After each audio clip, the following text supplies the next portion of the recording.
Bear with me.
Hey you dorks, this is Gunnar Hansen, Leatherface from the Texas Chainsaw Massacre, and you are listening to The Dorkening. Hi, I'm Brian Johnson, and although you probably accidentally stumbled across it and have no idea why you're watching it, you are in fact watching The Dorkening.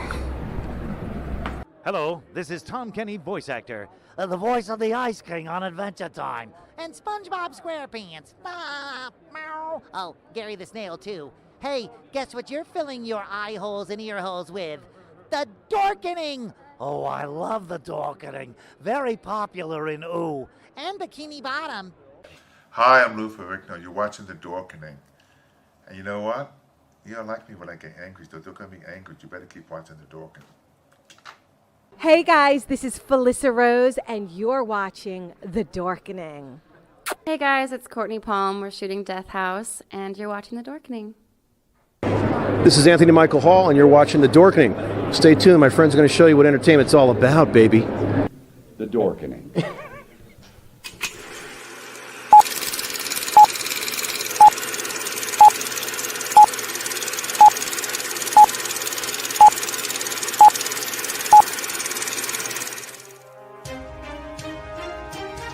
The Dorkening and all affiliated shows are not intended for anyone under the age of 18. The following may contain discussions or scenes that have adult situations, graphic violence, nudity, strong sexual content, and graphic language. This show is intended for mature audiences only. Viewer discretion is advised.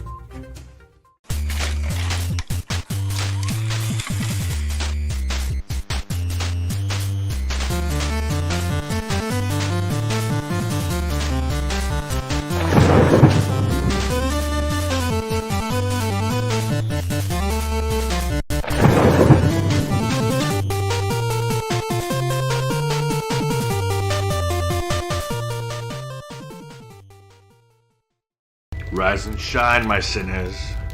When Father Evil starts his day, he gets a little deadly. Deadly Grounds coffee has the richest, smoothest flavor you'll find anywhere. It's sinfully delicious. Once you go deadly, you never go back. Order yours at getdeadly.com. Coffee's so good, it's scary.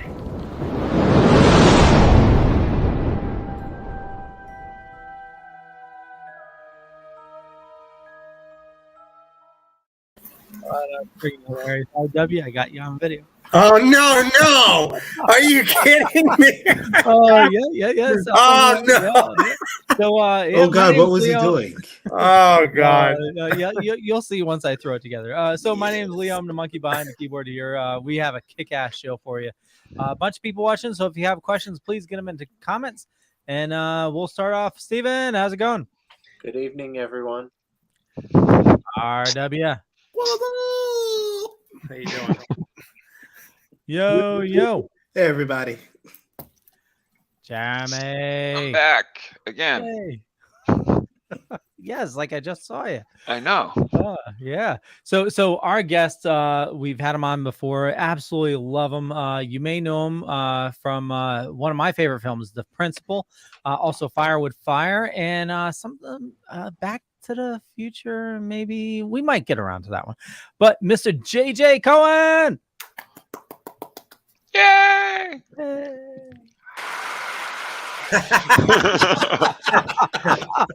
I feel like I'm being held captive in this with this curtain. I feel like I'm in a perfect setting to be kidnapped or some shit.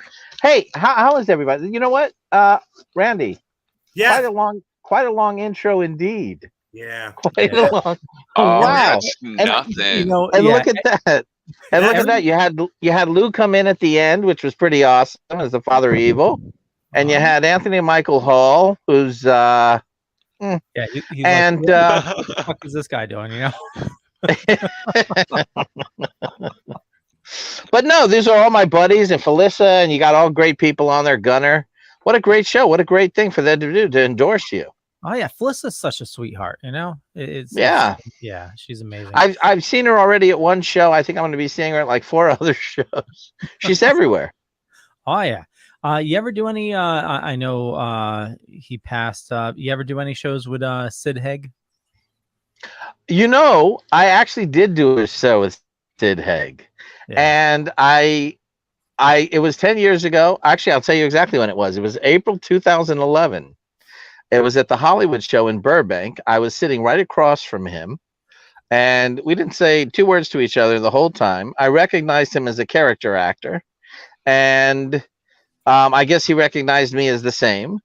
And what I remember was he had this big stack.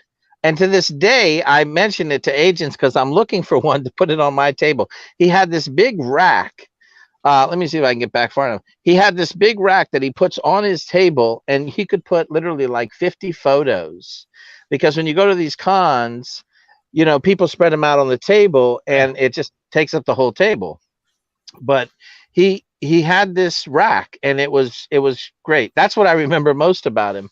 We never really had any conversations, but I know that he was much beloved towards the end of the horror, especially in the horror community.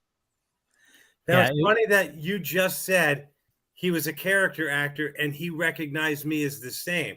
What's funny about character actors is technically aren't we really all character actors? But like you had Jeffrey Lewis. No is the answer. What did I miss? He said no. Oh, so Jeffrey Lewis? He was in like 300 things. They considered him a character actor. So a character actor. So what's the difference between an actor and a character actor? Well, some of it's mostly semantical, but typically you have a leading man and then everyone else is a character actor. Gotcha. That's basically it. When I was, I think I had a span of being a leading man for about 3 months when I was 21, when I was good looking and thin and in great shape. And then for the rest of everything else, I've been a character actor ever since. Gotcha. Yeah. Not a lot of people use the character actor thing as much. So I was surprised that you said that. But yeah.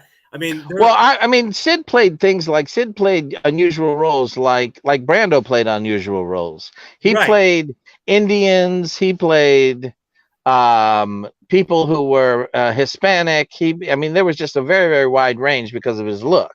Right, and he was on everything like A-Team and Jason of Star Command and just all this stuff. So yeah, like Jeffrey Lewis, you saw him everywhere or whatever. But yeah, so you're a big Jeffrey Lewis fan.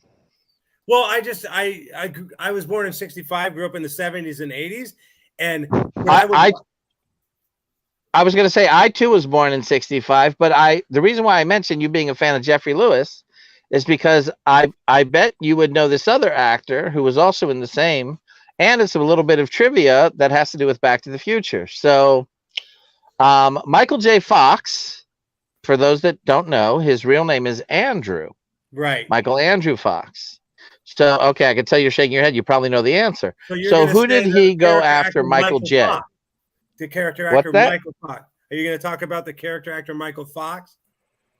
No. Oh. Why Michael picked the middle initial J for a reason. Michael J. Pollard. Correct. And Michael J. Pollard was right in there also as a character actor, like the guy, like Jeffrey Lewis you were talking about. Yeah, so there was an actor named Michael Fox, and since Michael Fox couldn't be Michael Fox because there was already a Michael Fox, he didn't want to be Michael a Fox, so he was like, I need another middle initial. So man, I am so glad that I quit drinking 25 years ago because I'd have been lost on that one. But Michael J. Pollard was his favorite actor at the time, so he picked. I'll give you $1,000 if you never say Michael Fox again. No, I'm just kidding. But that's why he didn't want to be Michael. No, that's correct because Mike Fox was already taken. He could have been Michael A. Fox. Right, but he went after Michael J because that was the reason, Michael J. Pollard. Yep. So yeah. You mentioned Sid had this rack, and the reason why I was going to mention it. Nice rack. Oh yeah, Yeah, totally. nice. Well, I mean, you Best know, rack in the business. you know, never mind. I won't say it. I was going to say, you know, never mind. I wanted to show my friend Lydia Manson's House That Eats Flesh T-shirt that she nice. sent me. Well, let me put you full screen. Oh, okay. The House That Eats Flesh. This is a movie that she produced. Whoops. I don't want to go too low because I'm in my undies. I don't want to scare the children. But look at this hair. While I'm full screen, look at that hair. So as I was telling everybody before we got started, on Sunday, I get ready to leave for about a 4 to 5 month tour. For those of you who did tune in last year, you know that might be too much face. For those, oh, there you go. I feel better now.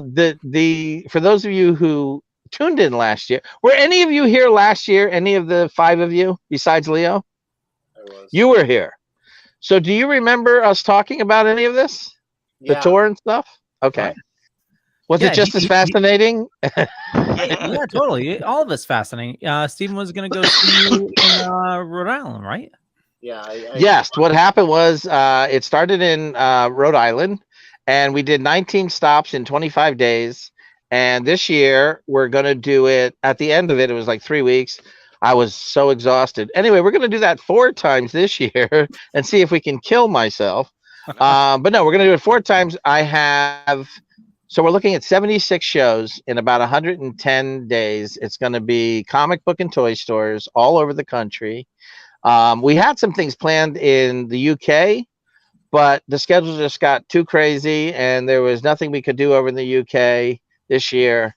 So we're hoping to do that stuff next year, but I have 12 cons, again, all over the country, and that are definite. And I have like 14 to 16 that are pending. So if you're looking to get anything signed or anything that you need from me, I'm going to be near you, guaranteed. So come on out. This is definitely the year to do it. Nice. So while you're at these comic shows, maybe they have like a old comic rack you can get use on your table, like a small comic rack. You know, you mean like steal it from them? I think that's a great idea. Yeah, people are now going to bring them comic racks to sign. They're going to be like, "Hey, you want to sign my comic rack?" Hey. Well, you know what it was. It was Sid had this. I mean, it was this fascinating rack that he had, and you can't see.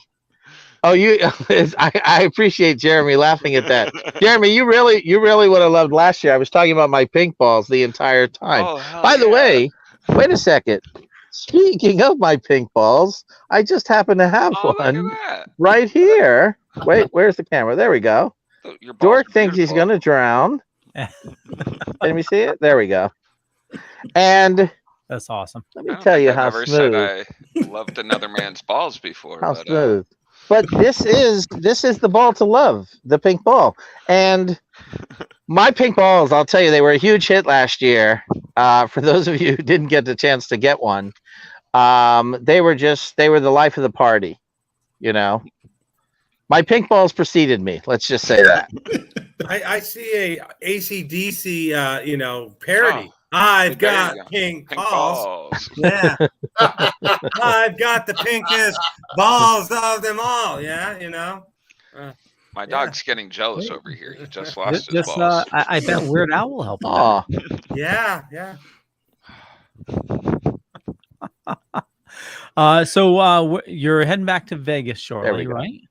Yes. On Sunday, I'm leaving. I'm heading back to Vegas. Right now, I'm in Florida. Humidity, and I'm heading back to Vegas. Both sunny places. And I have a home in Vegas. I have a base in Vegas. I have a base here in Florida. And I'm only going to be doing these things for another few years, I think. And then I'm going to be heading off to a third world country, probably, and hanging out on the beach with virgin pina coladas. And yeah, I'll keep them virgin for now. That's part of the story. And then we'll see what's happening. Because if it's a deserted island, then, I guess it's no big deal if I kick one back. But yeah, I'm doing that. I leave on Sunday, and then I'll be gone, like I say, 4 or 5 months.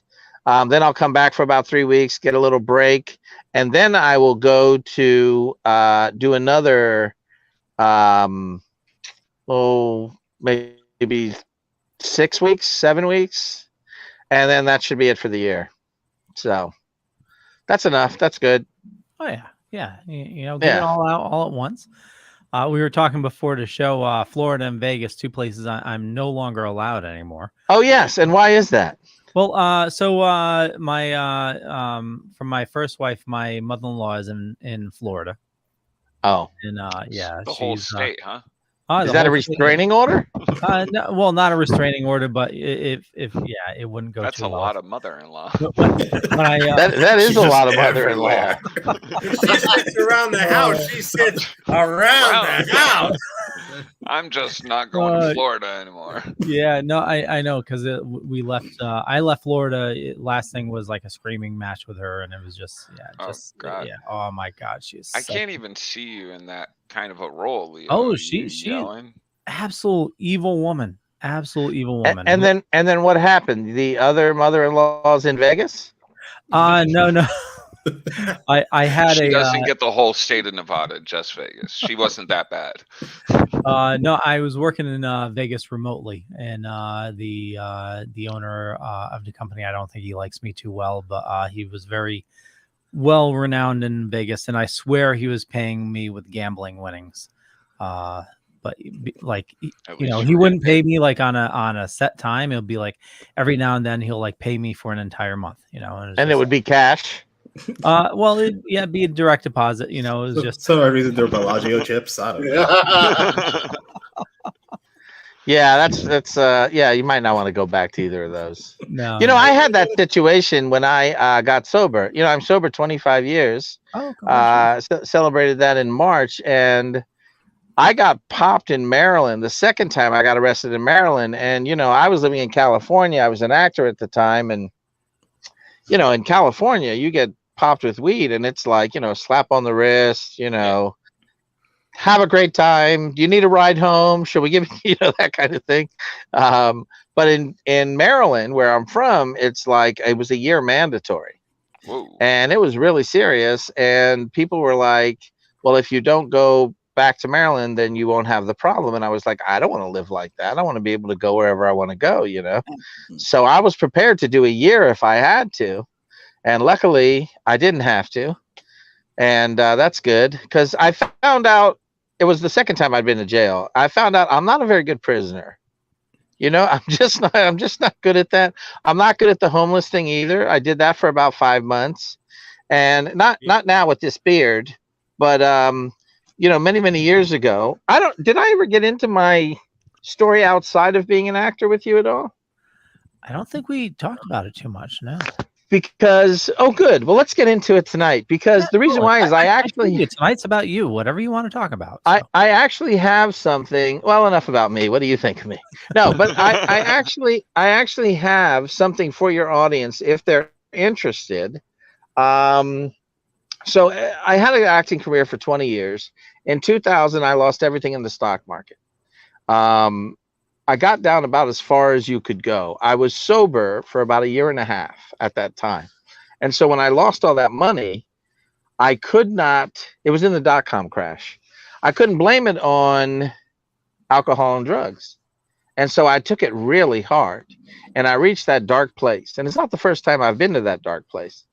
And what happened was 2 years later, I licked my wounds and basically I borrowed $30,000 and I turned it into $600,000 in real estate investment. And I retired at 42. I'm now 56. I'll actually be 57 in a few months. But shortly after that, I had a plan to turn that 600 into 1.7 million. And my mom got sick. Not sick, just older. She needed somebody to look after. I had 4 sisters. None of them were stepping up to do anything. So I began taking care of my mom. And like a couple years into it, I joined Toastmasters. Do any of you guys know what Toastmasters is? Yeah, actually, they want me to join it at work. Oh, good. Well, Toastmasters, if you want to speak professionally, and there's a difference between being a professional speaker and speaking professionally. If you want to speak professionally, then that would be someone that's like maybe a teacher or something like that. But if you want to be a professional speaker, and professional speaking is not about giving speeches, it's about changing perspective. And so at least this is what we were taught in Toastmasters. And so it is probably the #1 organization in the world, if not the country, that helps. It's a very supportive environment. It's very, very PC. So it's not exactly, I didn't exactly fit in, you know. But I learned a lot from being there. And as a result of doing that and my success in real estate and being a speaker, I just so happened to have, I was asked to contribute to this book. I don't know if you can see it or not. Yeah. It's called Jumpstart Your Success. 23 top speakers share their insights on creating more success, wealth, and happiness. And there's my picture right there when I had hair. Look at that. That handsome fella. And there's the 23 speakers. But you can actually find that book on Amazon, believe it or not, for $650. Oh, wow. I'm not kidding. It's like $647. So somebody thinks it's a really good book. But I wouldn't pay the $647. But I give it away at my, at the store appearances, Comic Cons, and while supplies last. I think I started with 1,000. And I think I probably have about 100 left. So once they're gone, they're gone. But one of the things I wanted to give to your audience, if they were interested, there's 2 things that I did that were free. 2019, didn't know what I was going to do. My mother passed away in 2016. And after 10 years of being her caretaker, in 2019, somebody sent me a private message and said, would you like to do these Comic Cons again? And I said, nah, I got such a small role in that thing, and it was only about Back to the Future, or so I thought. And I said, I'm good, I'm good. And that was it. And this kid, thank God, he was persistent. And finally he says, well, I beg to differ. The industry's very different now. And, by the grace of God, I guess one of the things that happened was when I was doing it in 2010 and 11, everybody was doing them. But not a lot of Back to the Future people. I mean, like the smaller cast members. But what happened was in 2015, I guess it totally blew up. And Michael J. Fox and Christopher Lloyd and Tom Wilson had started coming. He was the guy that played Biff. For those of you who don't know, I was the original choice for Biff. And had Michael J. Fox been available originally, the producers wouldn't let him out of the contract to play because he was doing Family Ties. So they kept looking, and they found Eric Stoltz to play Marty McFly, and Eric and I are the same height, and they wanted somebody who was physically imposing over him. So that wasn't me.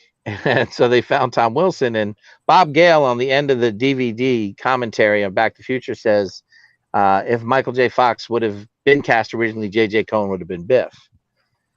So just so you know, I'm not lying and making up that story just to get you to like me. We like you anyway, JJ. Oh, shucks. So what I said to that guy was, hey, look, if you think we can do something, great. And I went back to the first show, and sure enough, because all this stuff had been signed in 10 years by all the cast, and they had just totally saturated the market, that there are lines now at my table when I go do a con. And while I might not be a headliner, there's a demand, And we have 394 comic book and toy stores around the country that want to host me. That's and awesome. None of them have said I had to take a shower beforehand or anything, So that's good. I know. Con recently? Have I been to a what? Have you been to a con recently? A lot of those people don't shower. I fit right in. In fact, I thought of going as cosplaying one of my own characters, and I was like, I'll bet they won't even get it. They wouldn't even know, because I look nothing like those people, nothing like my characters that I played when I was younger. But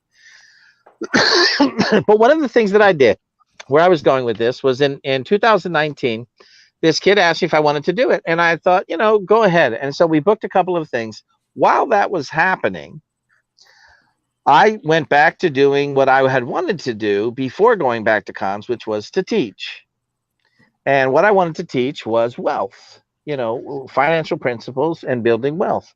Because one thing that I've learned about us in America, whether COVID-19 or not, we know how to make money, but we don't know how to keep money. And it's one of the things that the wealthy have learned how to do. And they do it through tax incentives and tax loopholes, and by studying that stuff or gaining the knowledge of it. And you'd be surprised with just a little bit of knowledge how far it can go. So that's what I wanted to do. I built a website called jjcohenmembership.com, and I was going to go back to doing that and teaching people how to do what I did, which was namely turn $30,000 of borrowed money into $600,000. And retire young or younger, and use that money to take care of your parents or travel or whatever it is you want to do with it. But basically taking more control of your life. During that 2019 period, I did 5 interviews with, and the theme was enlightened wealth. And so I interviewed a Reverend Stephen Kraft. Reverend Stephen Kraft's story is very interesting. He's a black man who was living in New York in the projects, and the way he tells the story, his story is actually in my book. The way he tells the story is he was actually coerced with other addicts to go and throw his cousin off the top of an apartment building. Oh, wow. Because his cousin had shot up in the building, and if the cops came and found it, they would shut down the building. So what the addicts did was decided to make a plan to throw him off the top of the building so it looked like it was a suicide, and they wouldn't condemn the whole building. And he said, at that point, I knew there was something wrong, And he now has become a preacher. And to hear him tell the story, it's just a phenomenal story. But he was talking, one of the things that he was talking about in this interview was this genocide that was happening in South Africa among the majority black population that were killing white farmers and taking their land and boiling them literally alive. And I really don't know if the story ever got out or got public enough, but I found it fascinating. I mean, it was just fascinating. Anyway, we talked about that. We talked about a number of other things. And that was one of the interviews that I did, but his story in himself made him successful. It wasn't just about financial success. Again, the theme was enlightened wealth, not necessarily financial wealth. I also had someone on there, Sandra Champlain. We Don't Die. She wrote the book We Don't Die, and it had to do with, she's a renowned author. She's a caterer by day, and she does these workshops on the weekend with mediums from all over the world, and just bringing in such comfort for people who have lost parents or loved ones, and just letting them know we don't die, that there is something else beyond this life. It's very, very profound interview. There's another one, Robert Sheeman, who's very, very funny guy, speaks 7 languages. He's absolutely brilliant. He's a real estate investor, written many books. He's the type of guy who donates a house a year to a family in need. And the conversations that I've had with him, again, just really intelligent. He's written a number of books on real estate. If you don't know, Sheeman is Shemin. There were a couple other people. Oh, Chris Knight, Peter Brady. Yes. A lot of people don't know that Chris Knight is a very wealthy guy, and I know Chris because he was actually the casting assistant to Eliza Simons. See if you follow this. He was the casting assistant to Eliza Simons, who is married to Eric Roberts, and it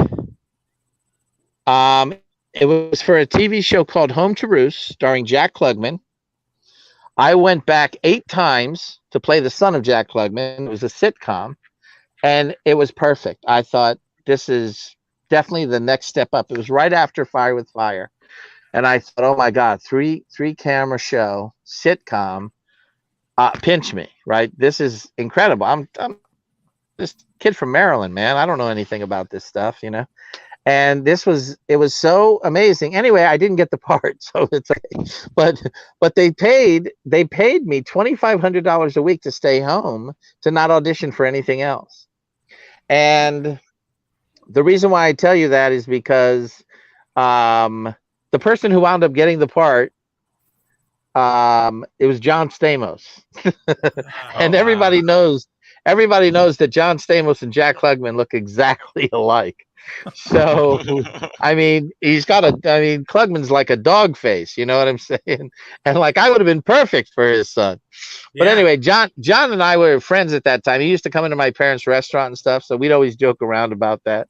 But the purpose of the story was that's how I knew Chris. I was never really, I was a fan of the Brady Bunch, like all of us were, but I was never enthralled with him because of being Peter Brady. You know what I mean? And so I always knew him as Chris Knight, and that was the deal. That was how it worked. So he came on, and I did an interview with him. But what a lot of people don't know is that while he is most known as Peter Brady, right? Pork chops and applesauce. He actually went and sold he was very much into infotainment, which is a combination of information and entertainment. It was to educate children, and he was basically in the technology business, and he developed these different platforms, and then he sold them literally for millions of dollars. He lives in Newport Beach. He's got a beautiful house, and just a super guy. Anyway, he was one of the interviews. And then another woman who was a speaker, who's one of the speakers in that book, Jumpstart Your Success, Reverend Stevie Kraft, his story also is in that book. But I have these 5 interviews. Alligator Sally is her name, and she basically ran a business that her father left her, which was alligator pelts. And I don't know if you know this or not, but one alligator pelt is about $70,000. Oh, wow. And she had like a huge farm that her parents had left her, and it was It was insane. Anyway, so she was the last one. If any of your readers or listeners want those 5 interviews, I've been trying to put this up since 2019. Hopefully it'll go up by the end of this year. But if you go like my page, facebook.com/J.J. Cohen, J.Cohen.actor on Facebook. I got about 18,000 people on there. And just, get all the notifications. And whenever I put the link up to get those for free, get them. And you can get them. And then the other thing also is I wrote a book. It was an ebook. And it was about auditions. And it was called, what the hell did I call it? Enter Stage Left, I think, was the publishing company, i.e. my publishing company. But it was called Top 10 Tips for Better Auditions. Get that job. That's what it was called. Get that part. That's what it's called. Get that part. And it's got pictures of me from auditions. And it's not just for auditioning. It's also for getting the job. It's also for how to handle yourself in certain situations. It's a really beneficial book, and it's free. Again, all you have to do is go to that page and just participate. And when I make the announcement when that thing's available, then you get it for free too. So nice. That's my biggest problem. What's that? Auditions. Well, I'll tell you the thing about auditioning. So we tend to look at all auditions as meetings. And if we look at it as we're having a meeting, then you and I are on equal footing. And you remember Philip Seymour Hoffman? Yes. The actor. Philip Seymour Hoffman said something very interesting. And him and I I was a method actor when I worked. If you knew any of my work, I was a method actor. And that system of work is very, very intensive. And then I switched to the Meisner technique, which is still incredibly intensive, if not more so, dealing with the imagination, as opposed to what really happened, dealing with the imagination, because sometimes our imagination is a lot more powerful. I mean, think of where we were today when we were bummed out about something we thought might have happened and it didn't happen, but our imagination took us there. So the imagination doesn't know whether it's really happening or not. It believes what we tell it, if we can put ourselves in that environment. And one of the great things Philip Seymour Hoffman said was, if you get a chance to act at any given time, and this includes auditioning, give it your all, because that may be the only opportunity you get to actually perform in front of someone. And Stella Adler, the great acting teacher, actually, she was more of an acting coach. And I've taught several workshops myself. And one of the things she used to say was, a guy was doing a scene, and he was playing a lawyer, and he came in like a button-down shirt, and he had a pair of jeans on. And she said, "What are you doing?" And he said, "I'm what do you mean, what am I doing?" She says, "Well, what part are you playing?" She says, "Well, I'm an attorney." She said, "I've never met an attorney that dresses like that." And then she said this: "If you don't dress like the character, you have no character." And the whole room got quiet. I just got chills myself, because that's the kind of really deep, profound shit that makes you either want to continue being a craftsman, or and realize what you're doing really is a craft, or it's not. The same guy went over to a water, like a sparklets thing, and he filled up a couple of drops of water in this cup, and then he went back across stage. Okay. And she said, "What did you do there?" And he said, "Well, I filled up some water." And he said, "But why did you go over there?" And he said, "Because that's where the blocking took me. I'm supposed to be over here to deliver this line about, oh, look, there's little Johnny coming down the street. So he had to be over near the wall in the window. She said, yeah, but you didn't fill up the glass of water. You just took a few drops. You must not be very thirsty. And what it puts in your head is acting is not pretending. Acting is not believing. Acting is not reacting. The best definition I ever heard is acting is living truthfully under imaginary circumstances. And that was Sanford Meisner's definition. In other words, you point a gun at me, I know it's a prop gun. I just saw Bill hand it to you. But if I don't believe there's a threat here, and you and I don't have that kind of exchange, then the audience isn't going to have any exchange. And they're not going to be brought into it. And I grew up on the theater. I mean, the fact that I made a living in film and TV and for as long as I did, I mean, for the longest time, you know, I was like, well, this is what I've been meant to do because I'm doing it. I'm being paid to do it. And this is great. And then when I was in real estate, involved in real estate, I was like, well, no, this is what I've been meant to do. And, you know, and then when I went to jail, I was like, no, this can't be what I was meant to do. Wait a second, time out. You know, let's rewrite this script. But that's, you know, that's part of it too, is that you get to kind of recreate. You get to recreate. Acting is better than life. You know, when you're put up on that platform, you're raised and you have a responsibility to bring something that's deeper.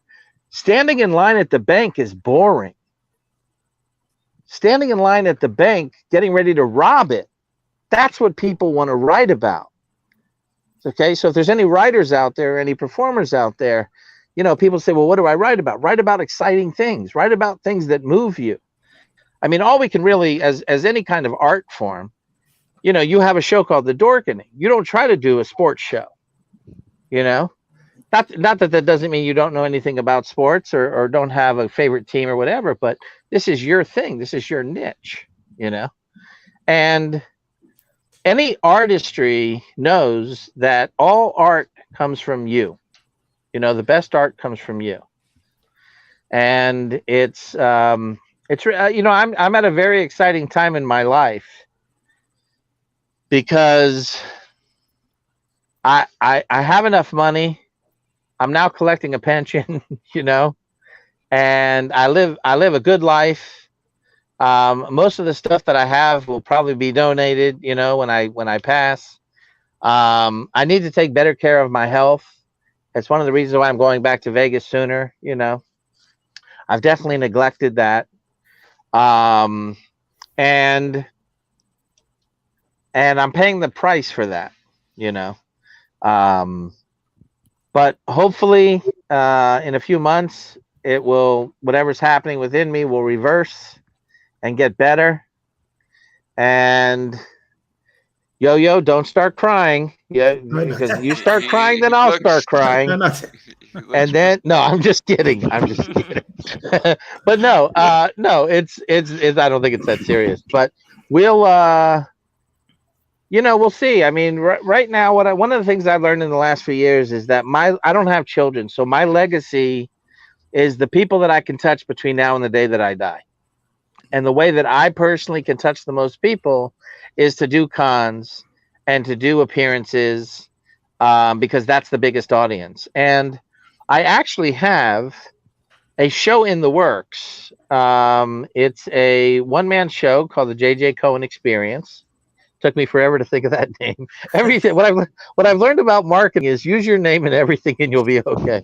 So what happened was you know, the funny thing is, so I was in real estate, right? And when I went to real estate, my wife said to me, I had a ponytail at the time. My wife said, listen, you're going into real estate, you're going to these banks, you're borrowing thousands and thousands of dollars from people, from the bank.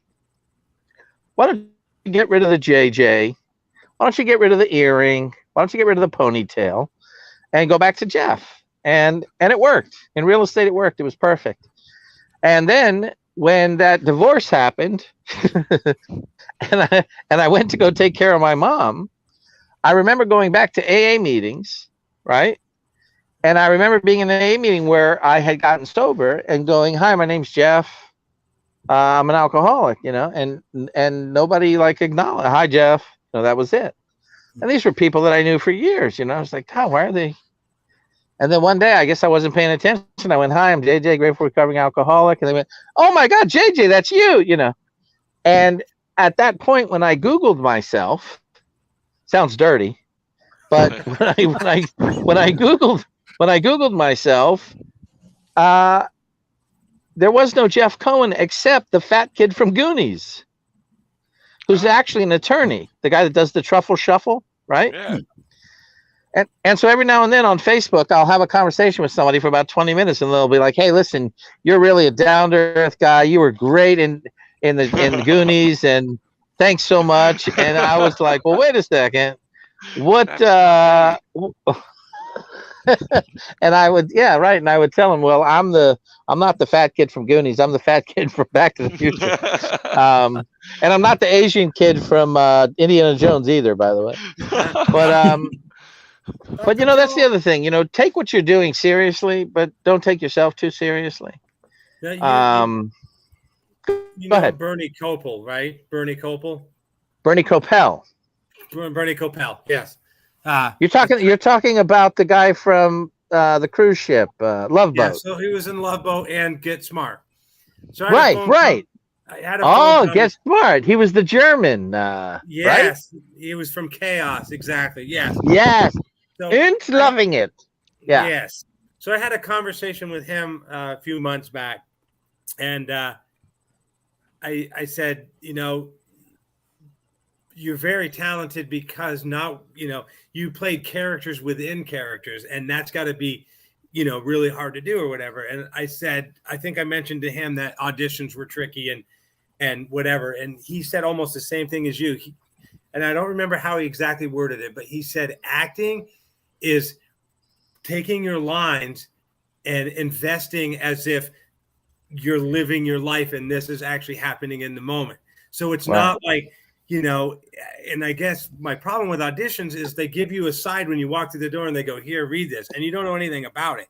And it's, it says, "Hey, Johnny, come here. I want to talk to you." Do I say, "Hey, Johnny, come here. I want to talk to you"? Or Well, do I say, "Hey, it Johnny, come here. Do I want to talk?" So they're inside. Two things. Yes. First of all, it depends how you feel about Johnny and how is Johnny to you. Right. And what is it that you want to talk to Johnny about? Did he just fuck your girlfriend? Right. Did he just steal money, or did he just now bring a basket of cookies over to your sick mom in bed? Right.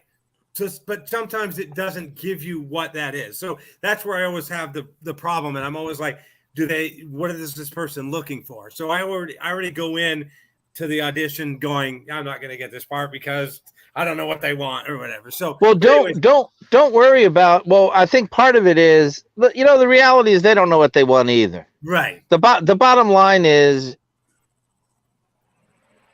I don't know the scene, but if I can identify with the scene or the sides, first of all, try to get the sides as much in advance as you can. Right. Try to get as much of the material. I remember, and don't tell people. Actually, I don't care if they know now. What are they going to do? They can't do anything. But I remember 20 years ago when I would go audition, and sometimes they would have like envelopes on the door past hours, like 7, 9 o'clock at night when you would go pick up the sides. And they would have, for the character of Jane, they'd have these sides, and for Bill, these sides, and Cole. And sometimes they'd have 20 envelopes with 20 different scenes. I would just take every single scene and try to piece it together to get a script. You know what I mean? Yeah. But it's funny because a lot of people, right, don't think that like that, right? But you think get as much of the information as you can, and some of it you might have to create. Listen. Yeah. Very funny story. One of the first auditions I ever did, it was by a flaming gay guy. What was his name? Oh God, Bobby Hoffman. Remember the show Happy Days? Yeah. Yes. Okay. So Bobby Hoffman was the casting director for this. Flaming homosexual. Okay. And then there's a reason why I tell you that, because back in the 80s, it wasn't cool to be gay. But this guy like insulted me on my first audition. He was like, well, I come from the East Coast, so now I don't really have much of an affected speech, but I used to be a lot of this, that, these, and those, and hey, you got a quarter? You know, I used to talk like that. And he said his butt's too big. He's got a space. Why he's looking at my butt, I don't know. Maybe that do something with the gay thing. He says his butt's too big. He's got a big space between his teeth, and he's got a draw that he can't get rid of, meaning my accent, you know. He'll never work. And I probably worked more on that Paramount lot than on any other lot that I've ever worked on after that, you know, in terms of my career. Because I remember leaving an audition on the Paramount lot, not that one, but other ones where I had just been turned down and turned down. My first year of auditions, talking about auditions, I went on 30 auditions, man, and I never got, not even a job. I never got a call back. And that was my first year auditioning. And it was very easy to quit at that point, you know, because you haven't lost anything really. But I remember towards the end of that first year going on this audition, and I was leaving. I was going to my car, and I felt great. I felt like I had just done one of the most powerful readings I'd ever done. And I knew I didn't get the part. And on the way to my car, I said, you know what? I'm never going to quit. I'm never going to quit. This is what I'm going to do the rest of my life. I am not quitting ever. I'm going to own this studio one day. And within 1 year, I had the second male lead of Fire with Fire, which was a Paramount Pictures movie, you know. And I was treated like I belonged, you know. I was eating in the commissary, you know, on a regular basis. And, you know, like, you know, when you hear the commissary, it's like, it's a big deal. It really is. It's like where agents go and meet their clients. And I remember going on the Universal lot and eating at the commissary with my agent and him telling me what the latest news was. And it's really been a charmed life. You know, I'm getting choked up thinking about it, but it's really, really cool. You know, the other thing too about auditioning is when you are the person that you're reading with, you can't always rely on them to be good. Right. Because most of the time they'll read, you know, you'll be like, what was that? Hey, Johnny, where's the tea? And they'll be like, the tea's over in the corner. You know, and there won't be any emotion. There won't be anything that they'll give you. And the rough thing about the Meisner technique, which is what I was studying, is it's all about working off the other person. Right. So you just now, I'm looking at RW right now. You just now nodded. So now I can continue. Right. Just nodded again. So now I can continue. So I'm working off your behavior and reacting to it. You with me? But when they're not doing anything, what do? And so what you learn to do is you have to create your own story. It might be wrong. One last thing about Bobby Hoffman. They had no idea what they were looking for in Jenny Piccolo. Remember the character Jenny Piccolo on Happy Days? Yeah. She was known as the slut, right? Because Aaron Moran was always saying, well, Jenny Piccolo says boys can kiss on the first date. And she's always talking about Jenny Piccolo, like getting some, right? And Jenny Piccolo got down to 4 women, 4 actresses. 3 of them were drop dead gorgeous. And the other one was not, we'll just say. But it was the one that was not that actually got the part because she embodied what was so funny. So a lot of times in auditions, they don't know what they want. Go in, make strong choices, and commit to it, whatever it is. Just commit. And they'll see that. And if you have an understanding of the sides or the part at all, if anything, and to have an understanding as an actor, as a writer, as a director, as a producer, means to have an understanding emotionally. So if you can connect emotionally, that's it. You got it. You know, then it's just how good can you be? Right. Yeah, I actually have done a lot of writing, which to me is easier because I can put my stuff into there without wondering if some, you know, like, because on audition, usually the auditions I've ever gone to, there's like 3 people sitting at a freaking table or whatever, and they're like, "Here you go, go ahead," and they're looking at you, and you're like, "Hey, Tommy, what blah blah blah," and they're like, "Okay, yeah, okay, that's good. Can you read the next one?" And they're, you know, most of the time they're doing this while you're doing your thing, and then they're not even paying attention.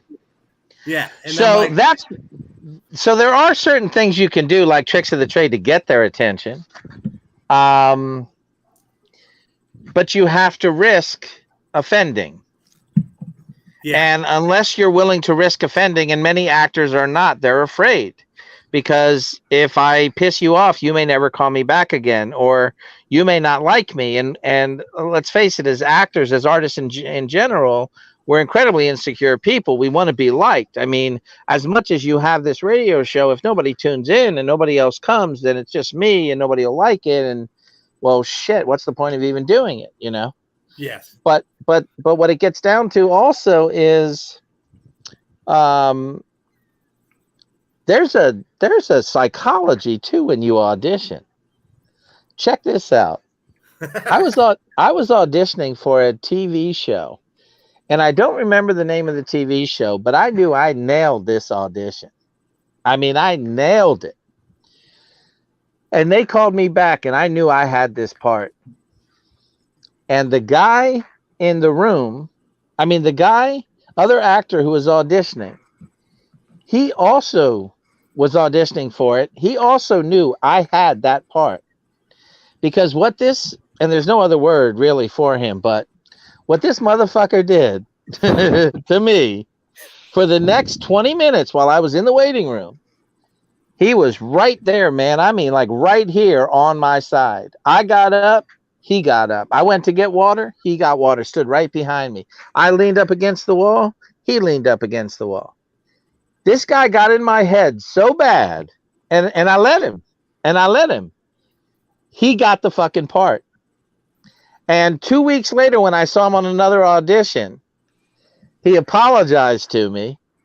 And he said, I knew I wasn't going to get that part unless I did something drastic. And the producer, when I got it, even told me that you were the first choice, that you were going to get it, and he really wanted you.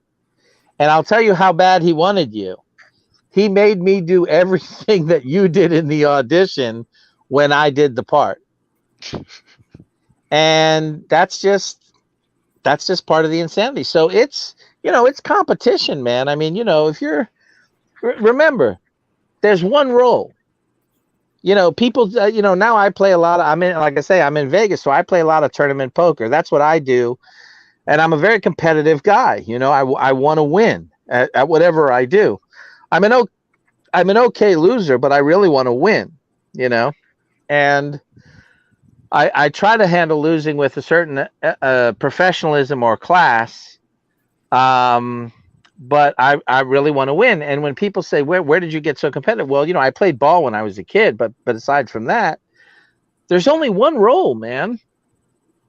And it really is like what Ricky Bobby says, in the movie, right? There's first place, and then there's everybody else, And if you're not in first, man, you lose. You don't eat. Yep. It becomes a serious thing. And so you have to kind of have that. The other thing is too, and it's a feeling. It's a feeling you get, and it's not always from how you look.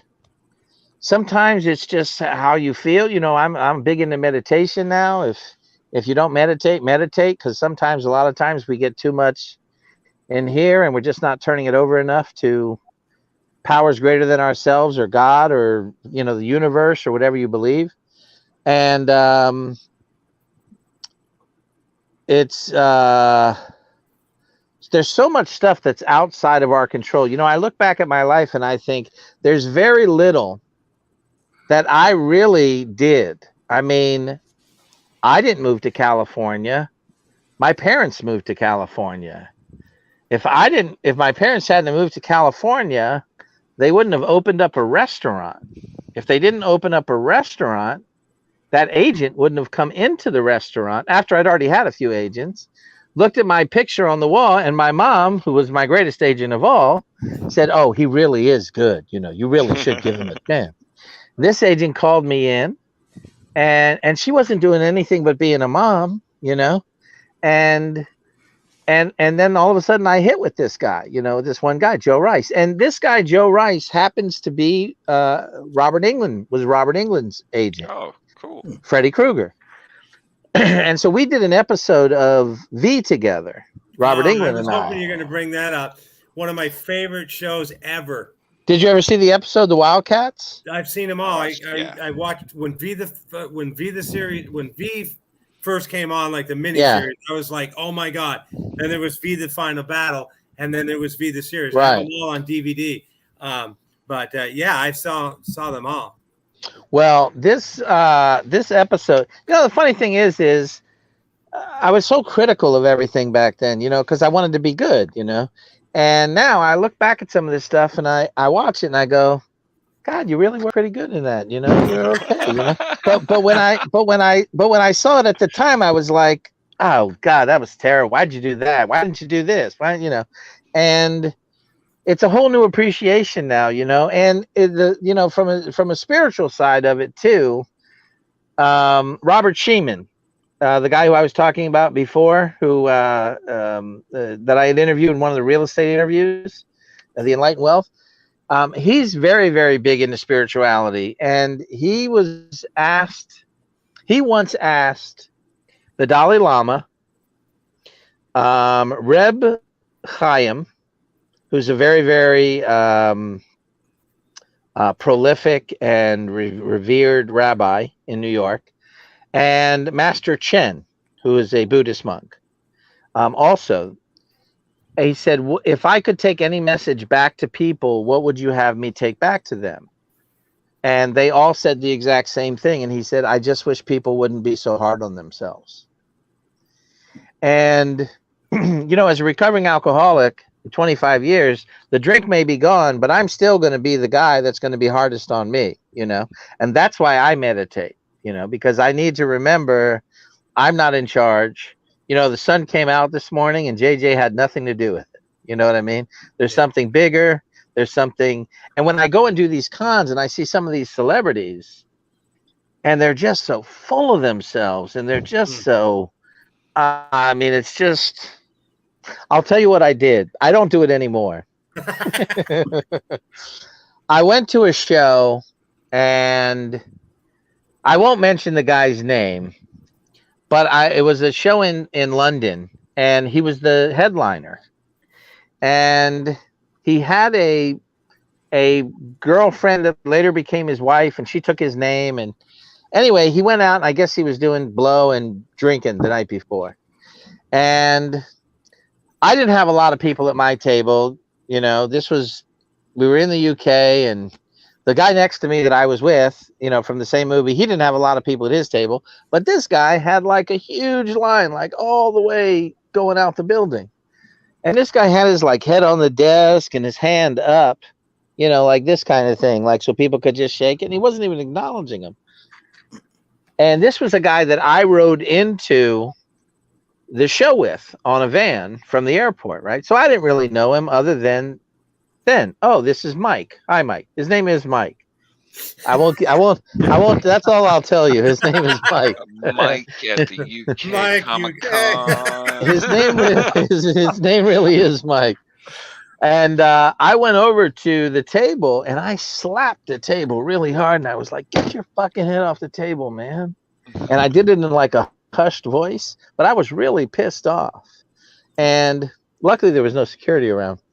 But I'll tell you the only person that had security, which you'll kind of get a kick out of being the Dorkening. But remind me to tell you before I leave tonight. But I was like, get your head up off the table, man. You got all these people here and you're making all of us look bad, you know? And I was like, it's really disrespectful. I was like, go put some water on your face. And he goes, who the fuck are you? And I said, I'm nobody. I'm the guy that came in on the van with you. But it doesn't matter. I'm sitting at that table. I got nobody at my table. You got all these people and you make us all look bad. And so I don't know what happened after that because I just walked away.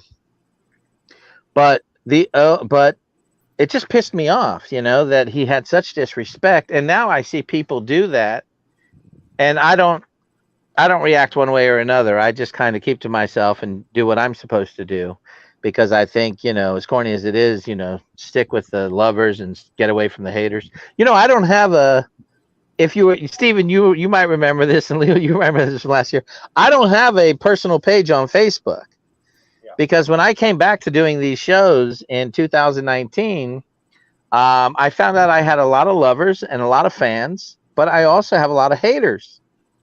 And these haters came from agents that I had signed with that I left and blocked. And I know blocking's never fun, it never feels good to be blocked on Facebook. But there were also some fans that were just really out of line and rude. And there were just a lot of different people. Okay. And what happened was they conspired against me. And my guy, who actually, Leo, my tech guy, looked into it, and he said, I talked to my friend at Facebook. Did I ever tell you this? You know what I'm talking about? I don't think you mentioned this last time. No. So he said, my guy. Well, I think I did, because I was not only cursing the guy, but I was also talking about how ugly. Yes, I remember. I was talking about how ugly his children were. Yeah. and then the whole panel turned against me, like, oh. so I won't mention who he is and how ugly his children are this time. But what happened was this guy, my friend, okay, said he talked to his friend at Facebook, and the Facebook friend was like, I'm going to get in a lot of trouble. I really shouldn't say anything. And my guy was like, come on, JJ's a really good guy. He didn't really deserve to have this happen to him, and he can't get back on. He's trying to show his ID and his passport and his driver's license, and they're still saying that he can't get back on. And they're like, Facebook was like, hi JJ. That's how they responded to me, like we're first name basis. Hi JJ, thank you for submitting your documentation. After reviewing it, we've decided you still go against our community standards. This decision is final. There will be no further review. And I was like, wow, so that's it. I've had that account for 10 years. All of a sudden there's a problem. And so what my friend said to me was, the Facebook guy told him that if you get 3 complaints about your profile within a 24-hour period, your account gets flagged. And I said, okay. And he goes, well, you got 22 complaints in a short amount of time. And I said, well, what were the 22 complaints? And he said, well, the first one was that you're impersonating the celebrity known as JJ Cohen. And I thought, no offense to myself, but I mean, if you were going to impersonate anybody, why pick JJ Cohen, So that was the first thing. And then the second thing was that I was scamming people out of money. And then the third thing was harassment. And I thought, I never harass anybody. People harass me. Like, I've had people, I'm Jewish, so I have people say things like, I'll try to keep it clean, but they'll be like, oh, Hitler was right. You should go back into an oven, and, why don't you crawl back into your mother's, blah, blah, blah. And just really mean, cruel things, man, that have nothing to do with anything. And like, I would never do that. But I would never, even if I hated you, I would never think, hey, how do I get that guy to get his account off Facebook? You know what I mean? Yeah.